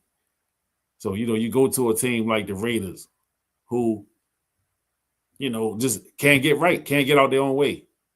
You know what I'm saying? And some of the draft picks they made over the years. And who else is historically bad in the NFL? Cleveland. I mean, the Cleveland Browns, man, they hired what's his name? What's his name? Bunkin. Mm-hmm. Whose radar was he on before that? Nobody's. I just make sure it just wasn't me. He was on John Harbaugh's radar to come up there to New York as the offensive coordinator. Right. I didn't hear his name not once in any head coaching, not once. I didn't hear his name one time mentioned as a potential head coach in the NFL. At one point, I heard people say he was going back to college. Right. That was kind of the thing. He going back to college. Right. Once the season over, you know, he's gonna be gone. He going back to college. So I had no clue. You know, I think Cleveland is the only team he interviewed for a head coach. Yeah, if I'm not mistaken. That's what I heard. Yeah. If I'm wrong, somebody correct that. But I think Cleveland was the only team he interviewed for a head coaching position. And I saw something today. I don't know how true it is. That I think they got the number 2 pick in the draft. They're looking at a quarterback. They're looking at picking a quarterback. That's what I saw today. Can't. I don't know if that was like inside information or that was just a writer saying this is who they should take with the number 2 pick. Man, that's crazy. But again, it's just like, yo, you see stuff like this, and it's no wonder why a team like that is just historically bad. That's crazy. You know, it's no wonder why a team like that is just historically bad, because they just make these knee-jerk decisions, you know, and we talked about it here. You know, drafting a quarterback, especially a first or second round quarterback, somebody you expect to play. If you don't get that pick right, man, your organization is set back. It can set you back 5 to 7 years easy. You know, and we witnessed that. We witnessed that with the Kyle Bowler pick. You know, and again, not that we're gonna beat up on Kyle Bowler. The facts are the facts. You know what I'm saying? That young guy came here as a first round draft pick. You know, they basically will put the ball in his hands right away. And he was bad from the beginning. Awful, even. Right. From the beginning. And they tried, man. I mean, the media, the local media tried to rehabilitate his image, talk about how hard he was working and the kid is getting better and, you know, he's doing this and he's doing that and you just wait till the season starts and I mean, he's out there at the facility all season and all these things, man. They just kept trying to tell us that you know, it was going to get better. It was going, and for 3 or 4 years we heard that. You know, for 3 or 4 years we heard that, man. And then you look up and they brought in old ass Steve McNair, you know, who had 1 year left in him. Yeah. He had 1 year left in him, and maybe not even a full year, because I think he was done by the end of the season. He was like 13-3 or something that year. Yeah, 13-3. They was the number 1 seed. Right. Or number 2 seed. Yeah. And Peyton Manning them came in here. Right. You remember that day? I know. It was summertime. Old mild ass day and shit. Yeah. Summer, you know, it was January. Felt like it was summertime out there. Yeah. I remember. Yeah. And if I ain't mistaken, it was all field goals. Yeah, it was something like that. Yeah, all field goals. I don't think Peyton Manning scored. I don't think he threw a touchdown. I think they kicked all field goals. Yeah, I think they had 15 points or something like that, and it was all field goals. They didn't score on our defense. Nope. But the offense couldn't produce. And I think, you know, and by the time the end of the season came, man, I don't think McNair couldn't get the ball 45 yards in the air, man. No, I mean, he was struggling. no, man. He Well, and in the next season, preseason, it was even worse than that. yeah, it got worse than that. He was definitely done. And again, you know, the quarterback is the most important, you know, position on the field, obviously. And we know what the Ravens went through with the Kyle Bowler situation. But I think even the more present, I think the Pittsburgh Steelers suffered, you know, with the drafting of Kenny Pickett. Yep. And not really being able to replace Roethlisberger. Yeah. And they're still scrambling. They put, you know, they got a senior citizen back there now at quarterback. You know, and they pumping him up, and he's not the answer. No. And if they keep him for next year, he will not be the answer next year either. No. I hope they do keep him. Yeah, me too. Yeah, you know, that'll delay them even more and getting back on the right path. And then they bring in McCarthy.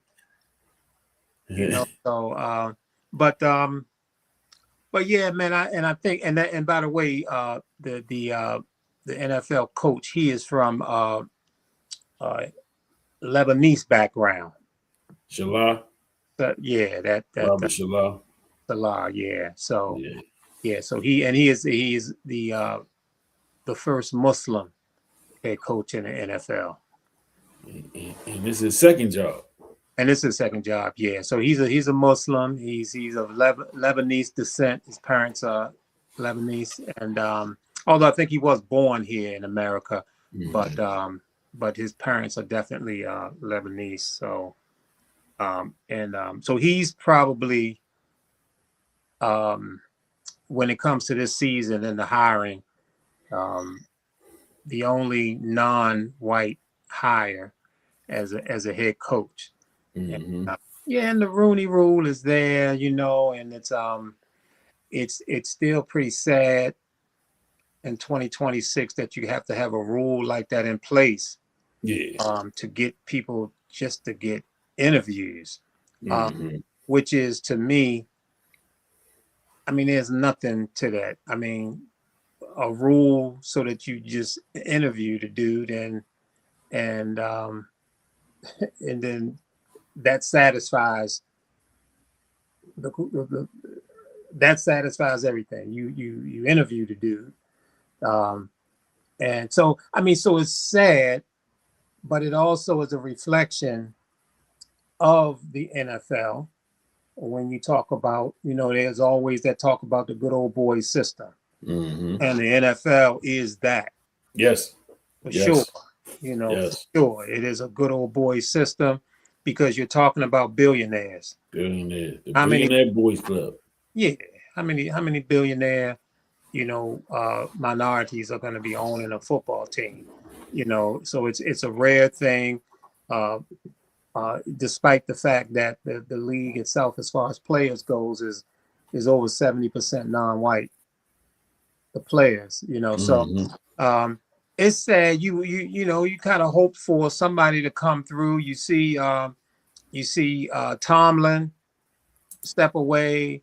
You see the guy down in Atlanta get booted, and you know, and so you know, you could pull for maybe an Anthony Weaver or some of these other guys and maybe get a job. But I mean, kind of it is what it is, and you know, and when you think about, I think about the Bisciotti interview, and Bisciotti was a very honest guy, and he's one of the best owners in the league, and he's very open-minded, and but he said on there, he said, I they don't have no power. I got the power. I got the power. And when you own the team, you expect the owner to have the power. Yes. So, and that's the story. He said it. They don't have any power. I listen to them. They can recommend. I want to hear all of their suggestions and all that kind of stuff. But the power belongs with me. Yeah. Absolutely. And that's pretty much what the story is in the NFL, which is historically the good old boy system. Yep. So it's going to be a while before they kind of break through, with that. And so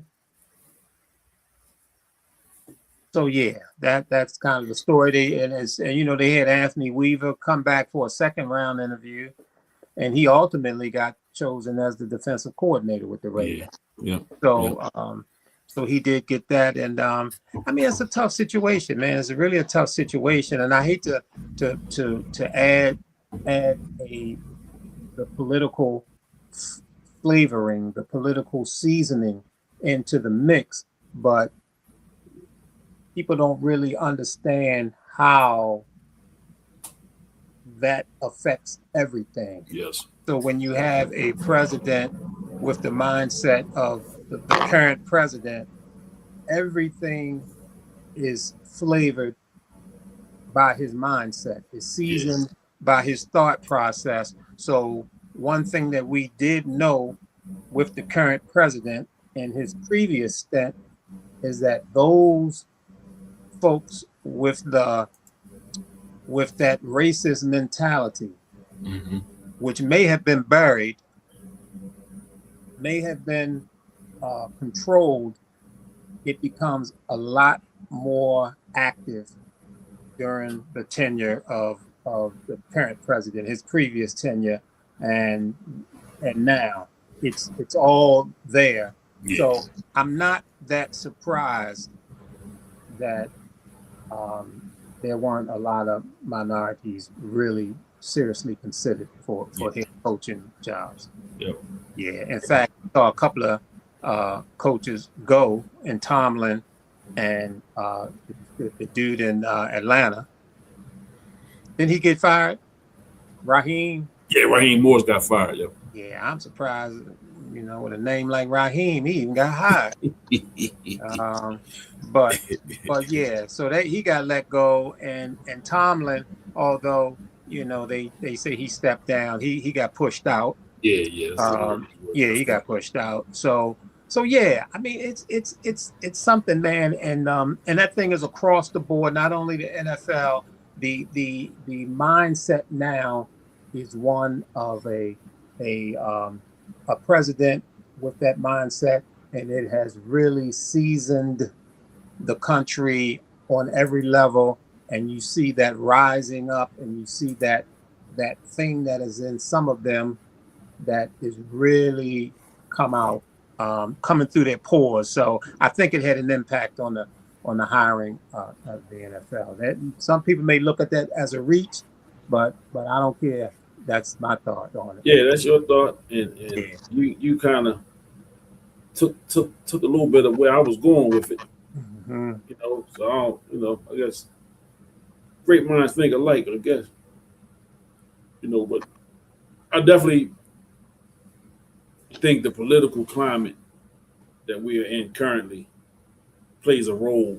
It plays a much bigger role in industries like this than we would be led to believe.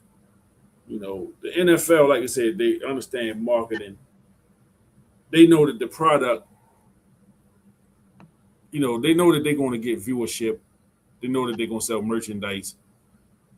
So some of these things that are just given. They know that they're going to make a certain amount of money off a certain amount of things. You know what I'm saying? And the average fan is not really going to look too deep into who the coach is or why they're the coach. Why such and such got a job versus the next person. The average fan doesn't really care about that stuff. They just look at the team. They like the team. You got people that just like the jerseys. You know what I'm saying? Some people are just surface people. You know what I'm saying? And they don't really look at it at a deeper level. And sometimes, man, it's stuff. If you're not paying attention, it'll go over your head. You know what I'm saying? And I think the political climate that we're in, we're talking about billionaires that own these teams. Who are these people rubbing elbows with? Right. Other billionaires. Like you said, it's a club. It's a billionaire boys club, man. And very exclusive as to who they even let in there. You know, and the vetting. I like this just to know what the vetting process is. If a team was to go for sale, you know how they vet these owners who come in to these leagues, man. You know, because they're putting up an awful lot of money to pay for these teams. Number one, and then you buying into this actually this club. You buying into a club. You know, you buying into a exclusive club, man, with only 32 other people, or 31 other people, 32 teams total, but only Right. 31 other people are in the club. You know, and they, like I say, they're all billionaires, and their job really is to make money and to help each other make money. You know what I'm saying? And so, you know, you have these organizations. You know what I'm saying? I just remember I used to do deliveries to the Ravens and the Orioles. So, you know, I've been in the warehouse down at Camden Yards in the middle of the day when nothing's going on. Mm-hmm. You know what I'm saying? Right. And you see all of the moving parts. And you know, all we see really is the field, what we see on the field. But, you know, to get an opportunity to see what's happening in that warehouse on a day-to-day basis, man, you got the people that's selling the merchandise, and you got people that's in charge of marketing, and you got people that's in charge of this and people that's in charge of that. All the things that make the team, people, the community service, the community outreach. Like, so you can actually call the Ravens or the Orioles and request to have a player come to, you know, the Turner Station opening day baseball parade. Yeah. You know, and they you know, they send a player. You know what I'm saying? You might not get Lamar Jackson, but you might get a player. And the player will come with Ravens. He might come with his jersey on and might have some merchandise to hand out, which is all part of the marketing. You know what I'm saying? And that visual.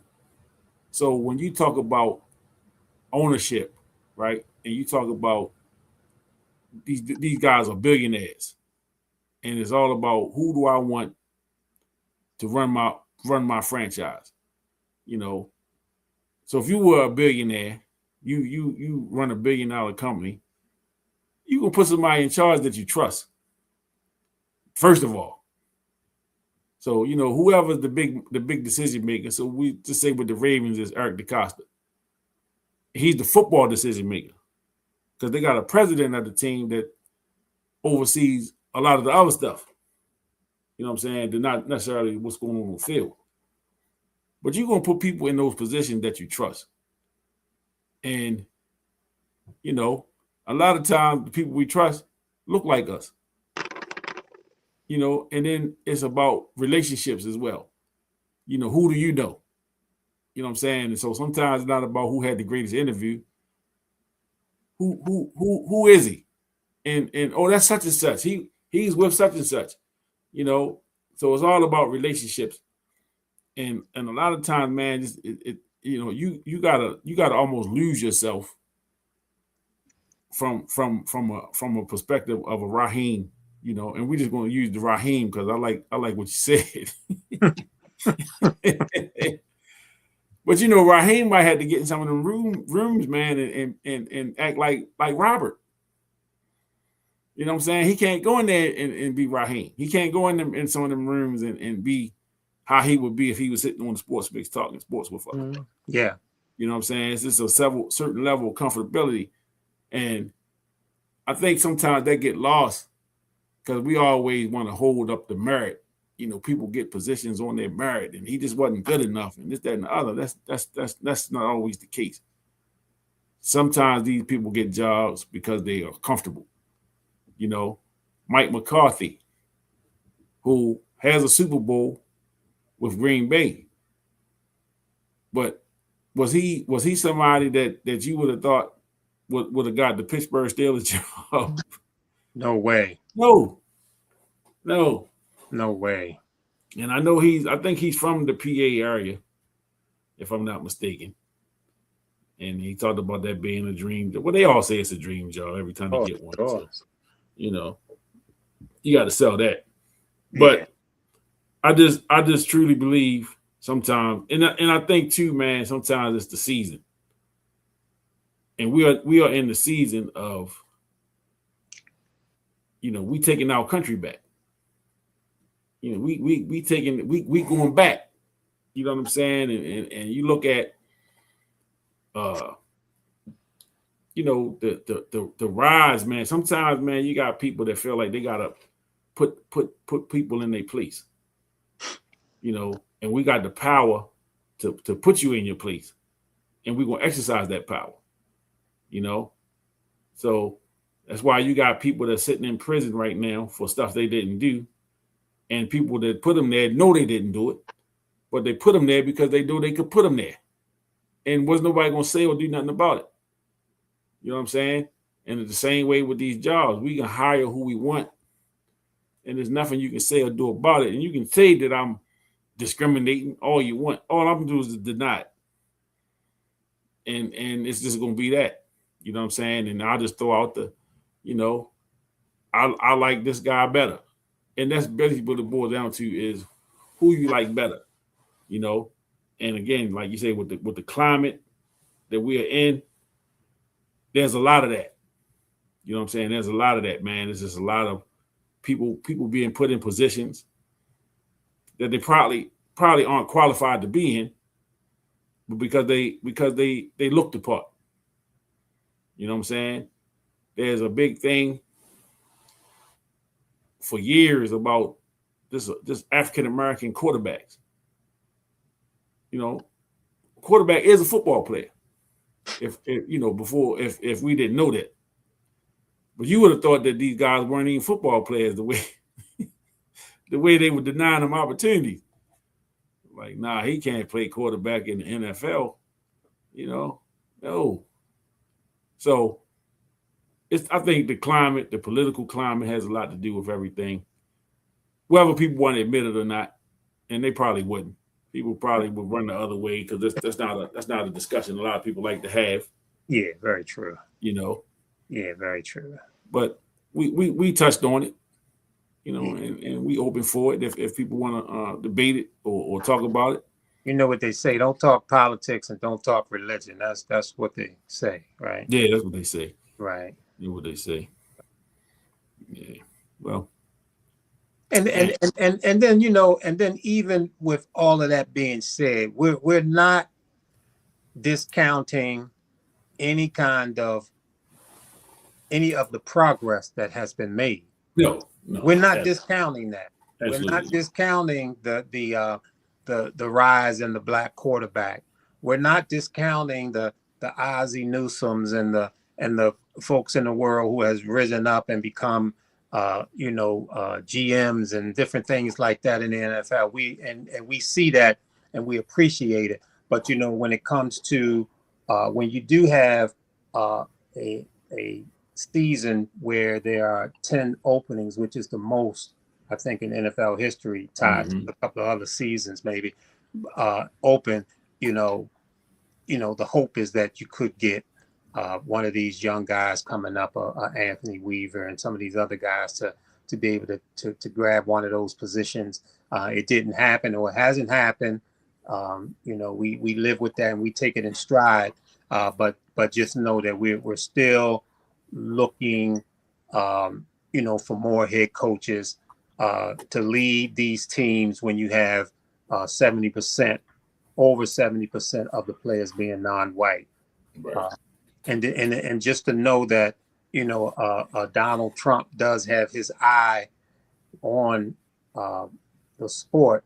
The day that John Harbaugh is fired, he's tweeting, that John Harbaugh is a great coach, and he was really endorsing him to be hired. And that comes on the heels of the Harbaughs. I believe they visited the White House back in 2025, and both Jim and John and their families went. And this is, and Trump has never been kind on making comments about Baltimore. Never. You know, this is coming on the heels of some very derogatory comments about Baltimore, and then Coach Harbaugh goes to the White House, him and his brother and their family. So there is a percentage of people who were saying, "Yeah, get his ass out of here." And some Right. Baltimore folks that said, "Get his ass out of here," who were not Trump folks. So, and there's a lot of people who celebrated, and it really turned the juice up on the fire Harbaugh thing. Yeah. Yep.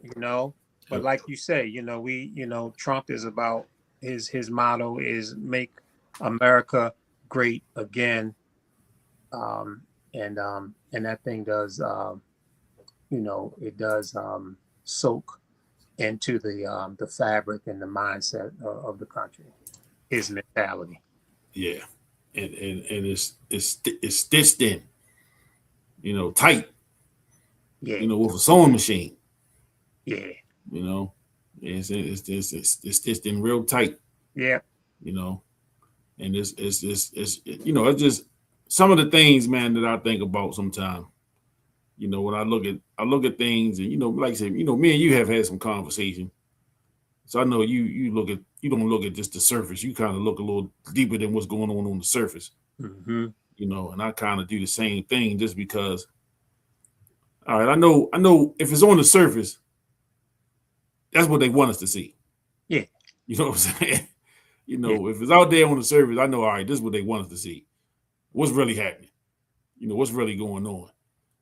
And so I just and I don't want to go too deep down this political road because it'd be a road we might not get off of.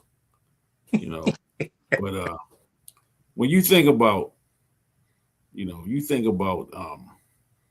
the things that's put out, right? So I just think a couple years ago when and we gonna pick on Trump today. When he started this whole stuff about fake news, right? And he's a guy that always got a slogan for something or a little catchphrase. You know what I'm saying? And he tends to be good at that. That he comes up with these little things and they stick. Sleepy Joe, and what about the emails? The Hillary Clinton or Barack Obama, the birth certificate. He has a way of presenting these things, and they become etched in the minds of people. You know what I'm saying? Facts, Big Rob. He's an entertainer, so he understands how to capture the minds of people. If he doesn't know how to do anything else, you know what I'm saying? He understands how to market and how to grab the attention of people, right? So like with this whole thing with fake news, it's like, yo, all you gotta do is throw a little bit of mud in the pool. Just dirty that thing up a little bit. And again, it's gonna take legs. You know what I'm saying? So now, where once upon a time, you had the Walter Cronkites of the world, the people that we watched, the Jerry Turners, the Al Sanders, we trusted these people. We didn't look at the news and say, oh, that's some liberal BS or that's some right wing conspiracy. We watched the news and we believed, at least on the surface, what they were telling us had some validity. Right. And even still, we knew when we were being BS'd. We knew when they were throwing some BS at us. So what's happening with this fake news is you really calling into question everything. You know what I'm saying? Now you question everything, which is, it's a good thing because you should question everything. You should just take everything for faith at face value. But what it's done is giving license and is giving platform to people that know they spitting out false information. You know what I'm saying? And they're not being checked on it. You know what I'm saying? And so it's so much misinformation and disinformation being put out on a daily basis. the people are just confused. You know what I'm saying? And the people, you only gonna go to the sources that talk and speak the language that you want to hear. You know what I'm saying? So now there is nobody that's looking for something that's balanced. They just want to hear what speaks to them. You know what I'm saying? So if you fall in line with the Make America Great Again crowd, you're going to follow the things that talk about those things. You know, and you only going to listen to those things and take those things as the gospel. You know, and if you on the other side of the aisle, you only going to go and listen to and watch the things that speak to your heart. You know what I'm saying?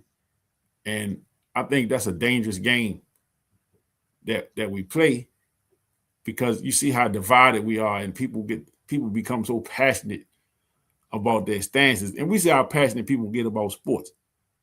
You know what I'm saying? When Ravens and Steelers play, you know what I'm saying? There are people that take it literal. You know, I really hate you. You know, and if this game don't go the right way, you better not say nothing to me, or it could be some problems. And we see this. You know, there's always video somewhere at a stadium where somebody from the opposite team, somebody got the wrong jersey on, and they're fighting. Oh yeah. You know? So I just think, man, you know, politically, and that stuff, like I say, people, it boils over into everything. It boils over into everything. So it boils into the sports, you know, in ways that the average sports fan probably wouldn't look at it that way, but it plays a role. Mm-hmm. You know what I'm saying? It plays a role, man. And this is the cycle that we're in right now. You know, as far as the world, the country, this is where we are right now. You know, and one thing for certain, two things for sure, is everything is not forever. You know, we will rise above this time, this turmoil that we're in. You know what I'm saying? And you know, better days are ahead. Oh yeah. Better days are ahead. But sometimes, remember, you know, I know you know this one. You and Killer Rob. I'm gonna hit something in y'all wheelhouse. The roof is on fire. We don't need no water. Let that motherfucker burn. And sometimes you gotta let it burn. Burn, motherfucker, burn. That's how it went. That's how it went. And sometimes you gotta let it burn. Mm-hmm. You know what I'm saying? That's the best way to put out a fire sometimes, is to let that thing burn. Let it burn itself out. Yeah. You know, and I believe that's where we are right now. You know, it's going to get to a peak, it's going to get to a point, and it's going to burn itself out, because it's not sustainable. You know what I'm saying? It's not sustainable. This is not the 1800s, the 1700s. This is not that time. You know what I'm saying? And I'm not even going into the, you know, we people be saying, well, we are not our ancestors, all that stuff. It's not even about that. These are different times. You know what I'm saying? And people are different. And I believe in my heart of hearts that the people who believe in these extreme views on either side are very minute in number. They're not a majority of people. They are a very small number of people who have power and influence. And right now they're winning. But again, the game is going to flip over. You know what I'm saying? And then we'll see. You know what I'm saying? Because and look at the games. A lot of times, people are not watching the games that's being played, right? And again, we didn't have a political show. You know what I'm saying? We didn't cross into politics tonight. But if people watch what's happening, these billionaires are lining their pockets up. I'm talking about they're making billions and billions more dollars than what they already had. And it's only been a year. We only 12 months, a little over 12 months into this 4 years. Right. You know what I'm saying?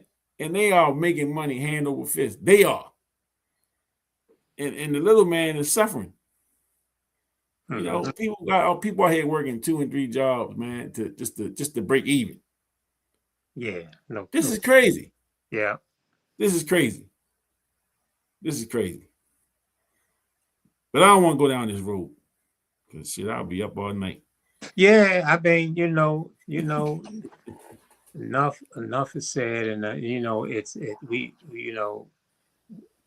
these are the times, like you said, it's happening now. And these are the times, and it is what it is right now. But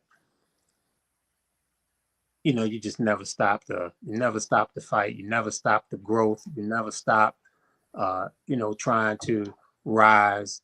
And there's a lot of work to do, within our community, Yep. where we short on a lot of things. And I think it's probably, it starts there. But again, the confusion, the unity is not there. The trust amongst one another is not there, and things like money and things like that is boss.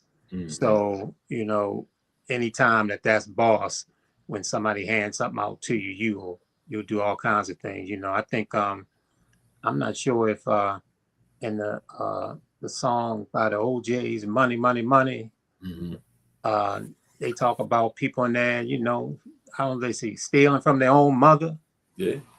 And the song, so money will have people doing some things, man. Yeah. So yeah. Money will definitely bring out the worst. And again, we don't want to go too deep, because if we go there, it's going to be some upset folks, and it's going to take some time. So we don't want to go too deep. Yeah, but just know that we can go there. Right. You know what I'm saying? Just know that we can go there. That's right. Maybe on a different platform. Yeah. Yeah. So if you want to invite one of us to that platform to talk, send us an email. That's right. That's right. We might surprise you with some of the information we can bring you. Yeah. Yeah. But yeah. So I had in the NBA made some trades. Yeah. I ain't gonna dig too deep into that. I'm gonna wrap up in a minute, but the NBA made a few trades. I see that James Harden got shipped off to Cleveland. This evening, I did see that. I'm not a big Harden fan. I mean, he's one of the greatest scorers. And put some numbers up, man. But crunch time, he doesn't show up. Yeah. Right. Playoff James is not good. Also, Paul. Damn, what's Paul's last name? Oh, that got messed up on the some drugs or something. Paul George. Paul George. Damn, he got suspended for 25 games. Right. Say, how about Wu-Tang? Wu-Tang is for the kids. JD 10141. Wu-Tang love the kids. Say, what about Wu-Tang? Yeah. That's the comment. Yeah, he said, what about the Wu-Tang? Yeah. They love the kids. They had their time. Yeah, I was a fan. They were strong. Yeah. Right. Them dudes we all around the same age, so they was right in my wheelhouse. Yeah, they were strong now. They were speaking my language. Yeah. The Wu-Tang. But yeah, man. So the NBA trade deadline coming. All-Star Week will be in a couple weeks. Yeah. All-Star Weekend, excuse me. Super Bowl was this week. The Pro Bowl was this past weekend. Did you watch any of that? I just saw that Pickens was an MVP. Okay, I guess they play flag football or something. Yeah. I didn't watch. I was at the Maryland game, and then I haven't watched a Pro Bowl in 3 decades. Yeah. So I don't know what's going on over there with that Pro Bowl. And nothing. I do know that I was pretty shocked that Belichick didn't get the Hall of Fame vote. Yeah, that was ridiculous. Also, Robert Kraft. Yeah, I don't know the story behind that, but that's ridiculous, man. Yeah, that's such a ridiculous thing, man. I don't understand. And we were just talking about, that Robert Kraft was one of the best owners in the NFL, and how the New England Patriots, who were going back to the Super Bowl, we know, had turned around in such a quick period of time, a couple of 4-13 seasons, and now they back there. And Belichick, man, how can you disregard Bill Belichick and not be a first ballot Hall of Famer along with Kraft? I just don't understand that. I don't understand it. It has to be something behind it that maybe we don't know, but it's shocking. It's because Kraft was the owner when Parcells was the coach there, right? He had just took over, and so. Parcells was the coach, so he went to a Super Bowl. Then they went to what? 10 Super Bowls. They went to a lot. 9 or 10 of them with the Brady during the Brady time, right? And then going to another one. So yeah, he clearly top of the food chain, and he liked him and Justin Tucker and old quarterback up there in Cleveland. They probably all would hang out together. Yeah, they all had like the massages and all of that. Yeah. What you say? The freak offs. Yeah, the freak offs are hot now.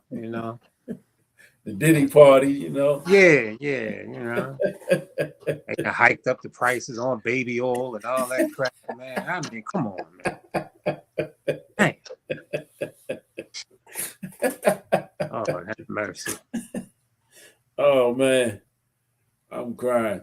But yeah, the same thing with like with the Baseball Hall of Fame stuff, when they say nobody should get 100% of the vote.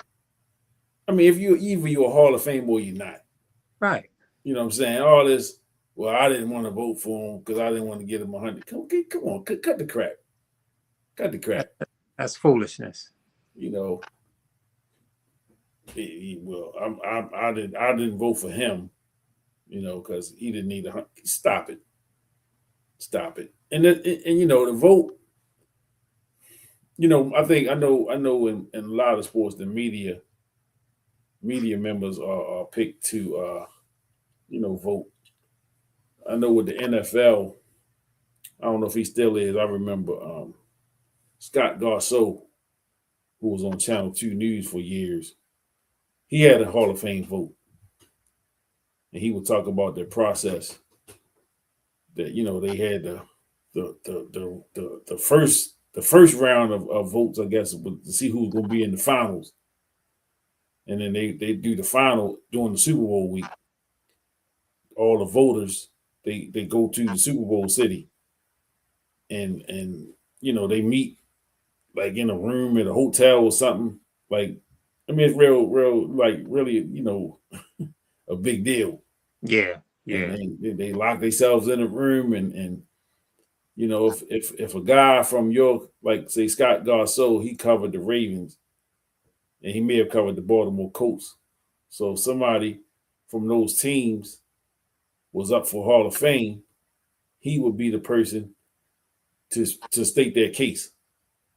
You know what I'm saying? And so he talked about, I remember him when he was on the radio, he talked a lot about Art Modell coming up. And there was a reporter from Cleveland who was vehemently against Art Modell going into the Hall of Fame. And they was, they kind of, I think it was Tony Grossi, the writer up there in Cleveland. And I remember his name because his name came up every single year. In Baltimore, Baltimore fans took offense that Modell wasn't getting in. And I found that to be strange. Because Baltimore fans really only like Modell because he brought the Ravens in. Right. Because his Hall of Fame resume was built in Cleveland.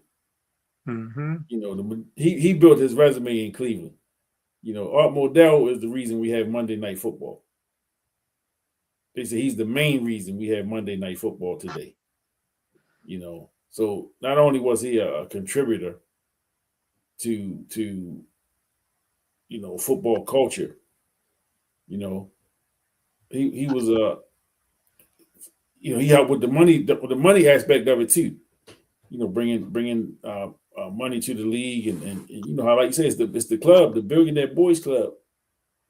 Those guys share that revenue in NFL. Mm-hmm. So, you know, they make a lot of money. And Art Modell was instrumental in that early on. You know, when he came on to Cleveland, and he took ownership of the Browns, I guess in the 60s, I late believe 60s, so. I Yeah. guess. Yeah. Yeah, so they say he's very instrumental in you know, a lot of the things that's prevalent in the league right now. Mm-hmm. You know, so his contributions, you know, were undeniable. But the reason he wasn't in the Hall of Fame prior was because he moved the team to Baltimore. Mm-hmm. You know, and he may get in posthumously. You know, he may get in. He should be in just based off of his resume. You know what he's done for the league. He should be in the Hall of Fame. But again, man, you got people that hold these grudges, and it's just like I'm great to go because I feel myself great to be on here another hour. You know what I'm saying? Right. Just Right. talking. But you know when you talking about human beings, right? We the judge and jury. Sometimes, man, you know, I cringe like when you look at the law enforcement, or you look at like the judicial system, the tongue twister, right? And your life is sitting in somebody's hands. You know, they keep saying they go by the law. They may use the law as the guidelines, but ultimately it's going to be somebody's personal decision, which could decide whether or not you go one way or the other. You know what I'm saying? And that's a dangerous place for me. You know what I mean? Because I just don't believe that people should have that kind of power. And you know, I'm in a position as a coach. You know, and I had to cut a player last week. You know, I don't like doing that. But this is the middle of the season. Like, you know what I'm saying? And I had to let him go. You know, and the saying is, if the issue is that if the headache is bigger than the production, the headache got to go. But if you give me a headache and you producing, it's going to be tough for me to make that decision. You know, and obviously he wasn't producing. You know what I'm saying? And I was like, all right, listen, you done had 4 strikes. You know, we gave you an extra strike, and you blew that. So Mm-hmm. you got to go. You know what I'm saying? And it's a tough position to be in, but somebody got to do it. You know, and that's gonna be that. So as we wrap it up for another week, you know, and this between now and next week, I got to figure out what's going on with Facebook because we miss my Facebook people the last couple of weeks.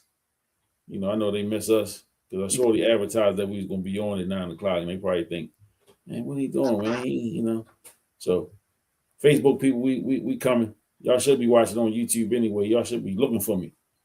If you can't find me on one platform, look at another one. We everywhere. Options. Yeah. Any parting words as the NFL season will be over when we come back? Yeah. I just say that enjoy that Super Bowl. it should be hyped. The Super Bowl is always hyped. Also want to throw out there that be careful, be aware, because historically, Super Bowl day, Super Bowl night is the highest night day for domestic violence. Is that right? So be careful out there. When you mix alcohol with betting, a lot of times, what the result when you're not winning your bet. Yeah. You know what the result can be. Yeah.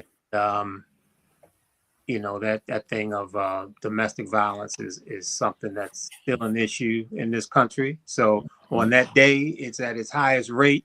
So please be careful. Enjoy the game. Enjoy food. Enjoy them 5 billion chickens that's being killed every day, or whatever that number was I mentioned earlier. But enjoy the Super Bowl and think about things. And we coming back again next week. Yeah, and we'll recap the game, and hope, like I said, hope it's a tie. I hope it ends up in a tie, like 6-6, 3 safeties each, right? Type of thing. And I just want to see a good game. Yeah, that's it. I want to see a good game, and y'all, like I say, enjoy your food, enjoy your family, enjoy your friends. If you're going out to a spot to watch the game, make sure you drive. Just be safe. Don't go overdo it with the drinking and right. And if your team if you lose the rent money or the mortgage money, just don't take it out on nobody else, man. Yeah, don't take it out on nobody else. Don't take it out on nobody else, man. Just do better. That's all I gotta say. Do better. So, we out of here. Super Bowl this weekend. Football season has come to a close. We will wrap the football season up next week. And, we talk about some other sports topics, and, we might be talking about politics. You never know what we're going at. You never know. You never know what we're going at. You never know. MIX. That's on. That's in there for a reason. The MIX. Yeah, man. We might have to, I know there's a topic you can hit on heavily. We might throw some Michael Jackson in there.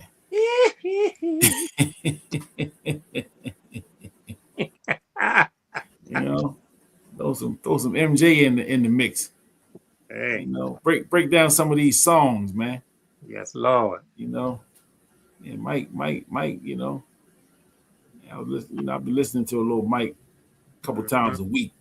Mm-hmm. Mike is in heavy rotation in the car. Absolutely. And I pulled out a classic from the Triumph album. Okay. Yeah. And I shared it with a friend of mine. Mm-hmm. And she said she had never heard it. Yeah. I said, yeah, this was a tough one. But she said, man, this should have been a hit. And that was what was the song? Damn it. Let me look it up right quick. But she was like, the first time she heard it, I sent it to her. Yeah. And she said that should have been a hit. She's just talking about how Michael's voice was so, you know what I'm saying? He just sang the song so perfect. You know what I'm saying? And what is the song, man? You won't know it as soon as I say it.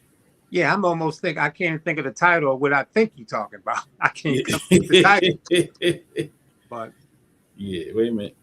I'm almost there. Obviously, I had all them albums, man. Yeah. I got that one for Christmas. And that year, whatever year that was that it came out. That cover, man, was tough with the brothers up on there. Yeah. With that blue, illuminating around the froze, and they all there. Man, that's an iconic album cover. Yeah, but that thing, man, was so tough. And I agree with it. It should have been a hit. To me, it was. Yeah, yeah. I mean, You the know, to me, album. it was a hit. I was knee deep into the album. Yeah. Yeah, Yeah. like I was every other album they put out. Yeah, because that part. Yeah, Yeah, because I got that one for Christmas. yeah. Time waits for no one. Time waits for no one. Yeah, Michael kills that. Killed it, man. Yeah, It sounded like he was break down in that song too. Yeah, that's him. You know how deep he get into it, man. Yeah, he be struggling with keeping them emotions out of him. Oh man. Yeah, he be. Yeah, that's we're gonna have to talk about some of Michael's music and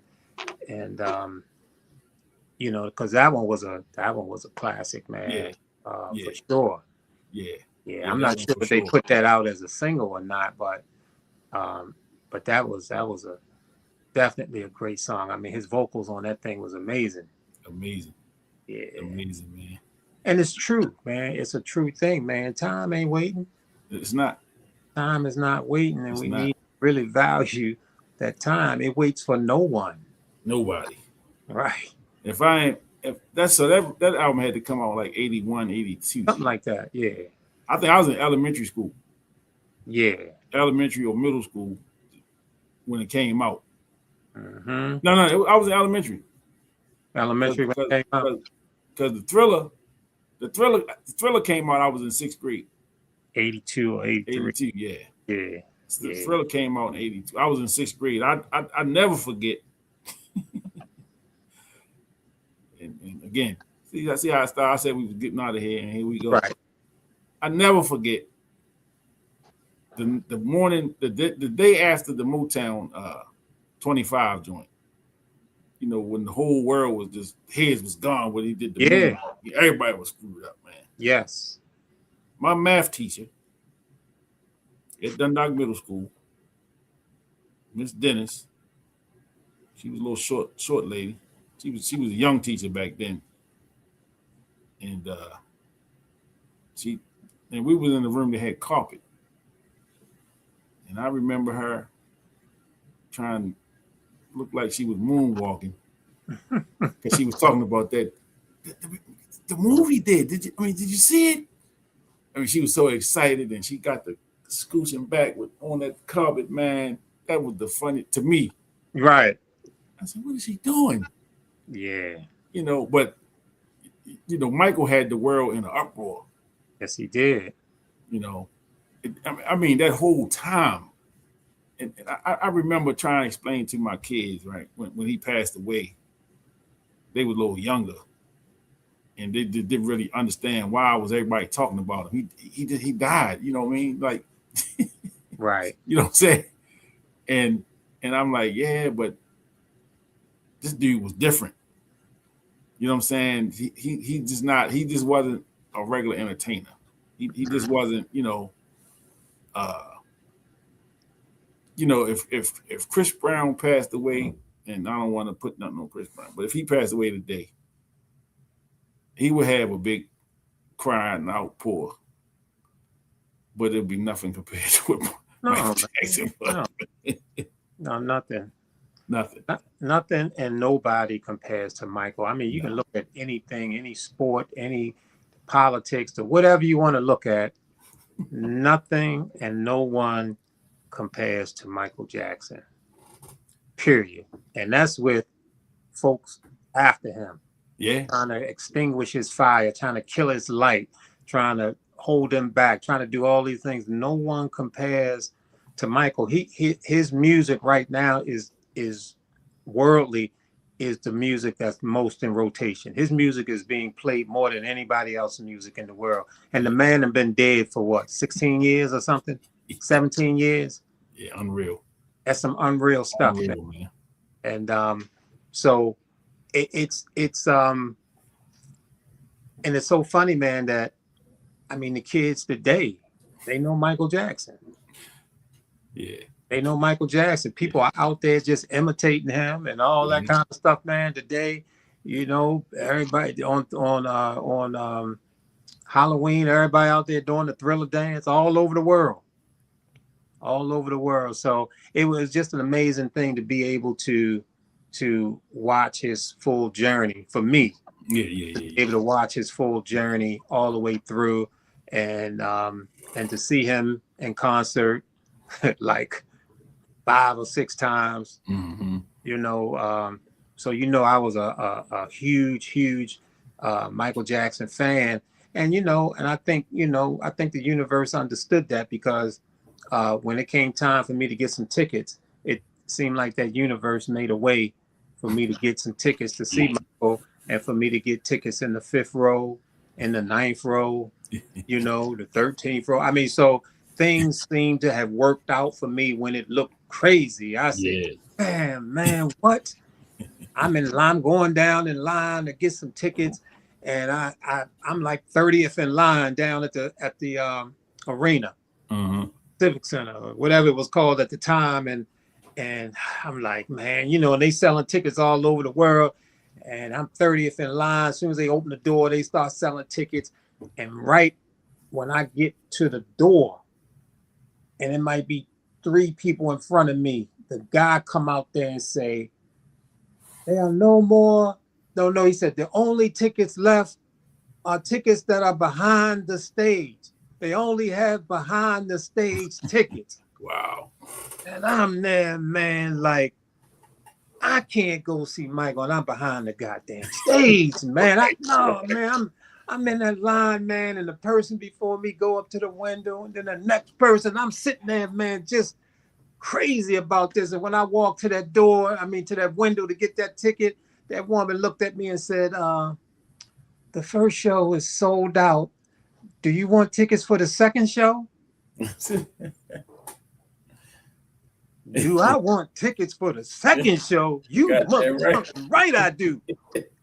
And those tickets were basically front row seats, but the first 5 rows they held them out for different things. So my ticket was in the front row, man, and I'm in the 5th row, and man, it just worked out. And I've seen him with his brothers.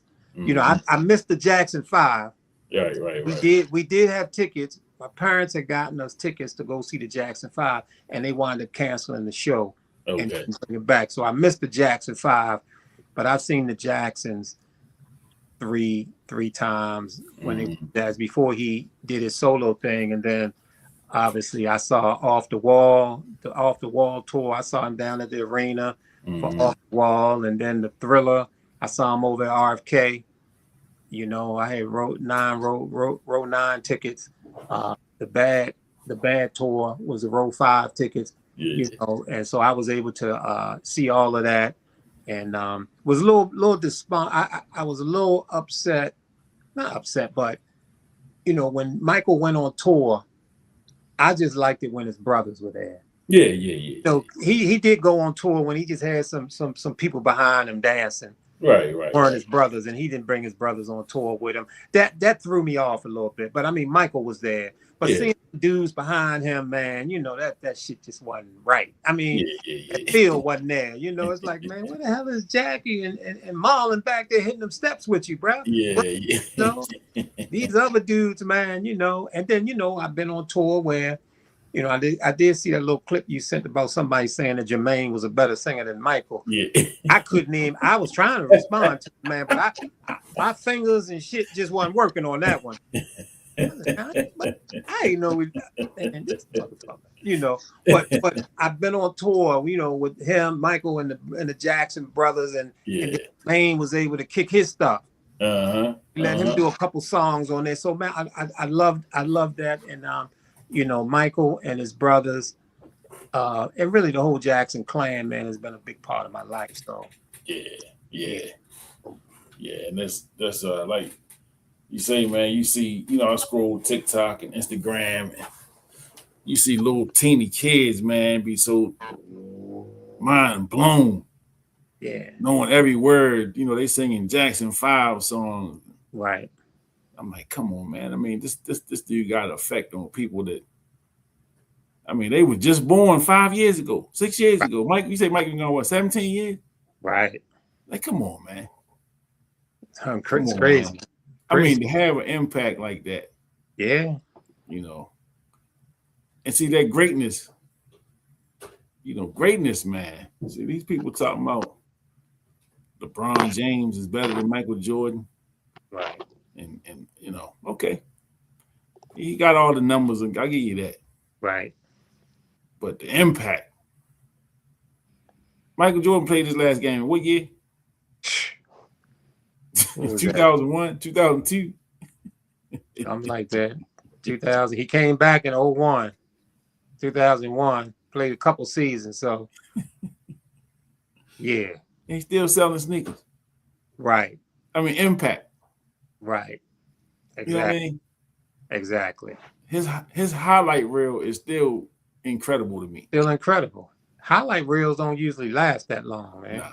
They start looking old, you know? Yeah, man. Not his. Nah, not his, man. No, not his. I mean, Mike Tyson. Mm-hmm. His run was short. Yep. But it was explosive. It was explosive, yeah. You know what I'm saying? And that's why he's still able to make money today. Yeah. Yeah. He is Mike Tyson, man. Yeah. You know. So yeah, we gonna have to hit this.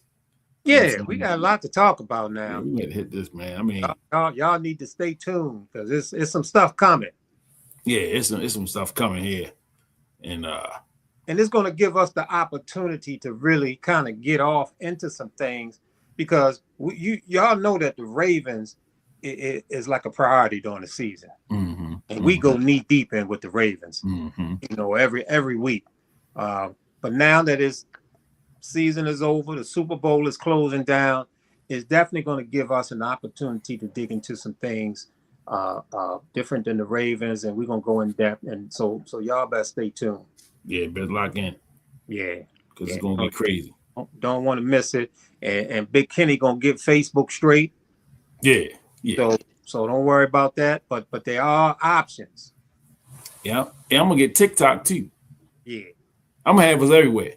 Yeah. That's where we should be. Everywhere. I'm going to have us everywhere. And yeah, that's going to bring in people in here. Yeah, because we got some universal stuff for y'all. Yeah, for sure. Yeah. For sure. So yeah, I'm not long for the sack. Yeah. I've been up almost 24 hours. Yeah, man. You better dive right in.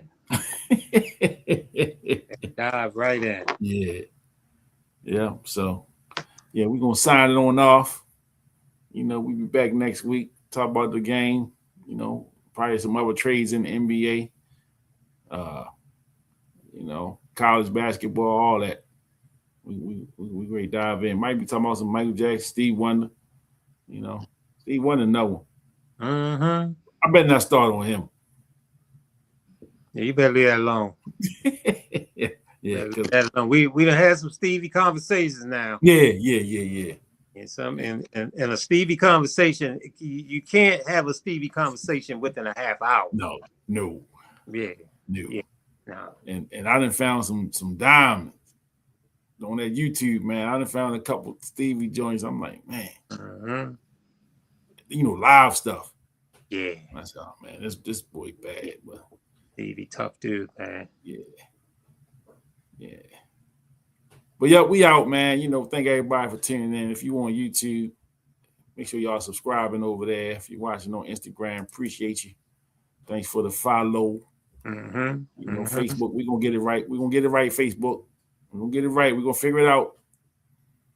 But until next week, we out. We out. Peace. Peace. Peace to the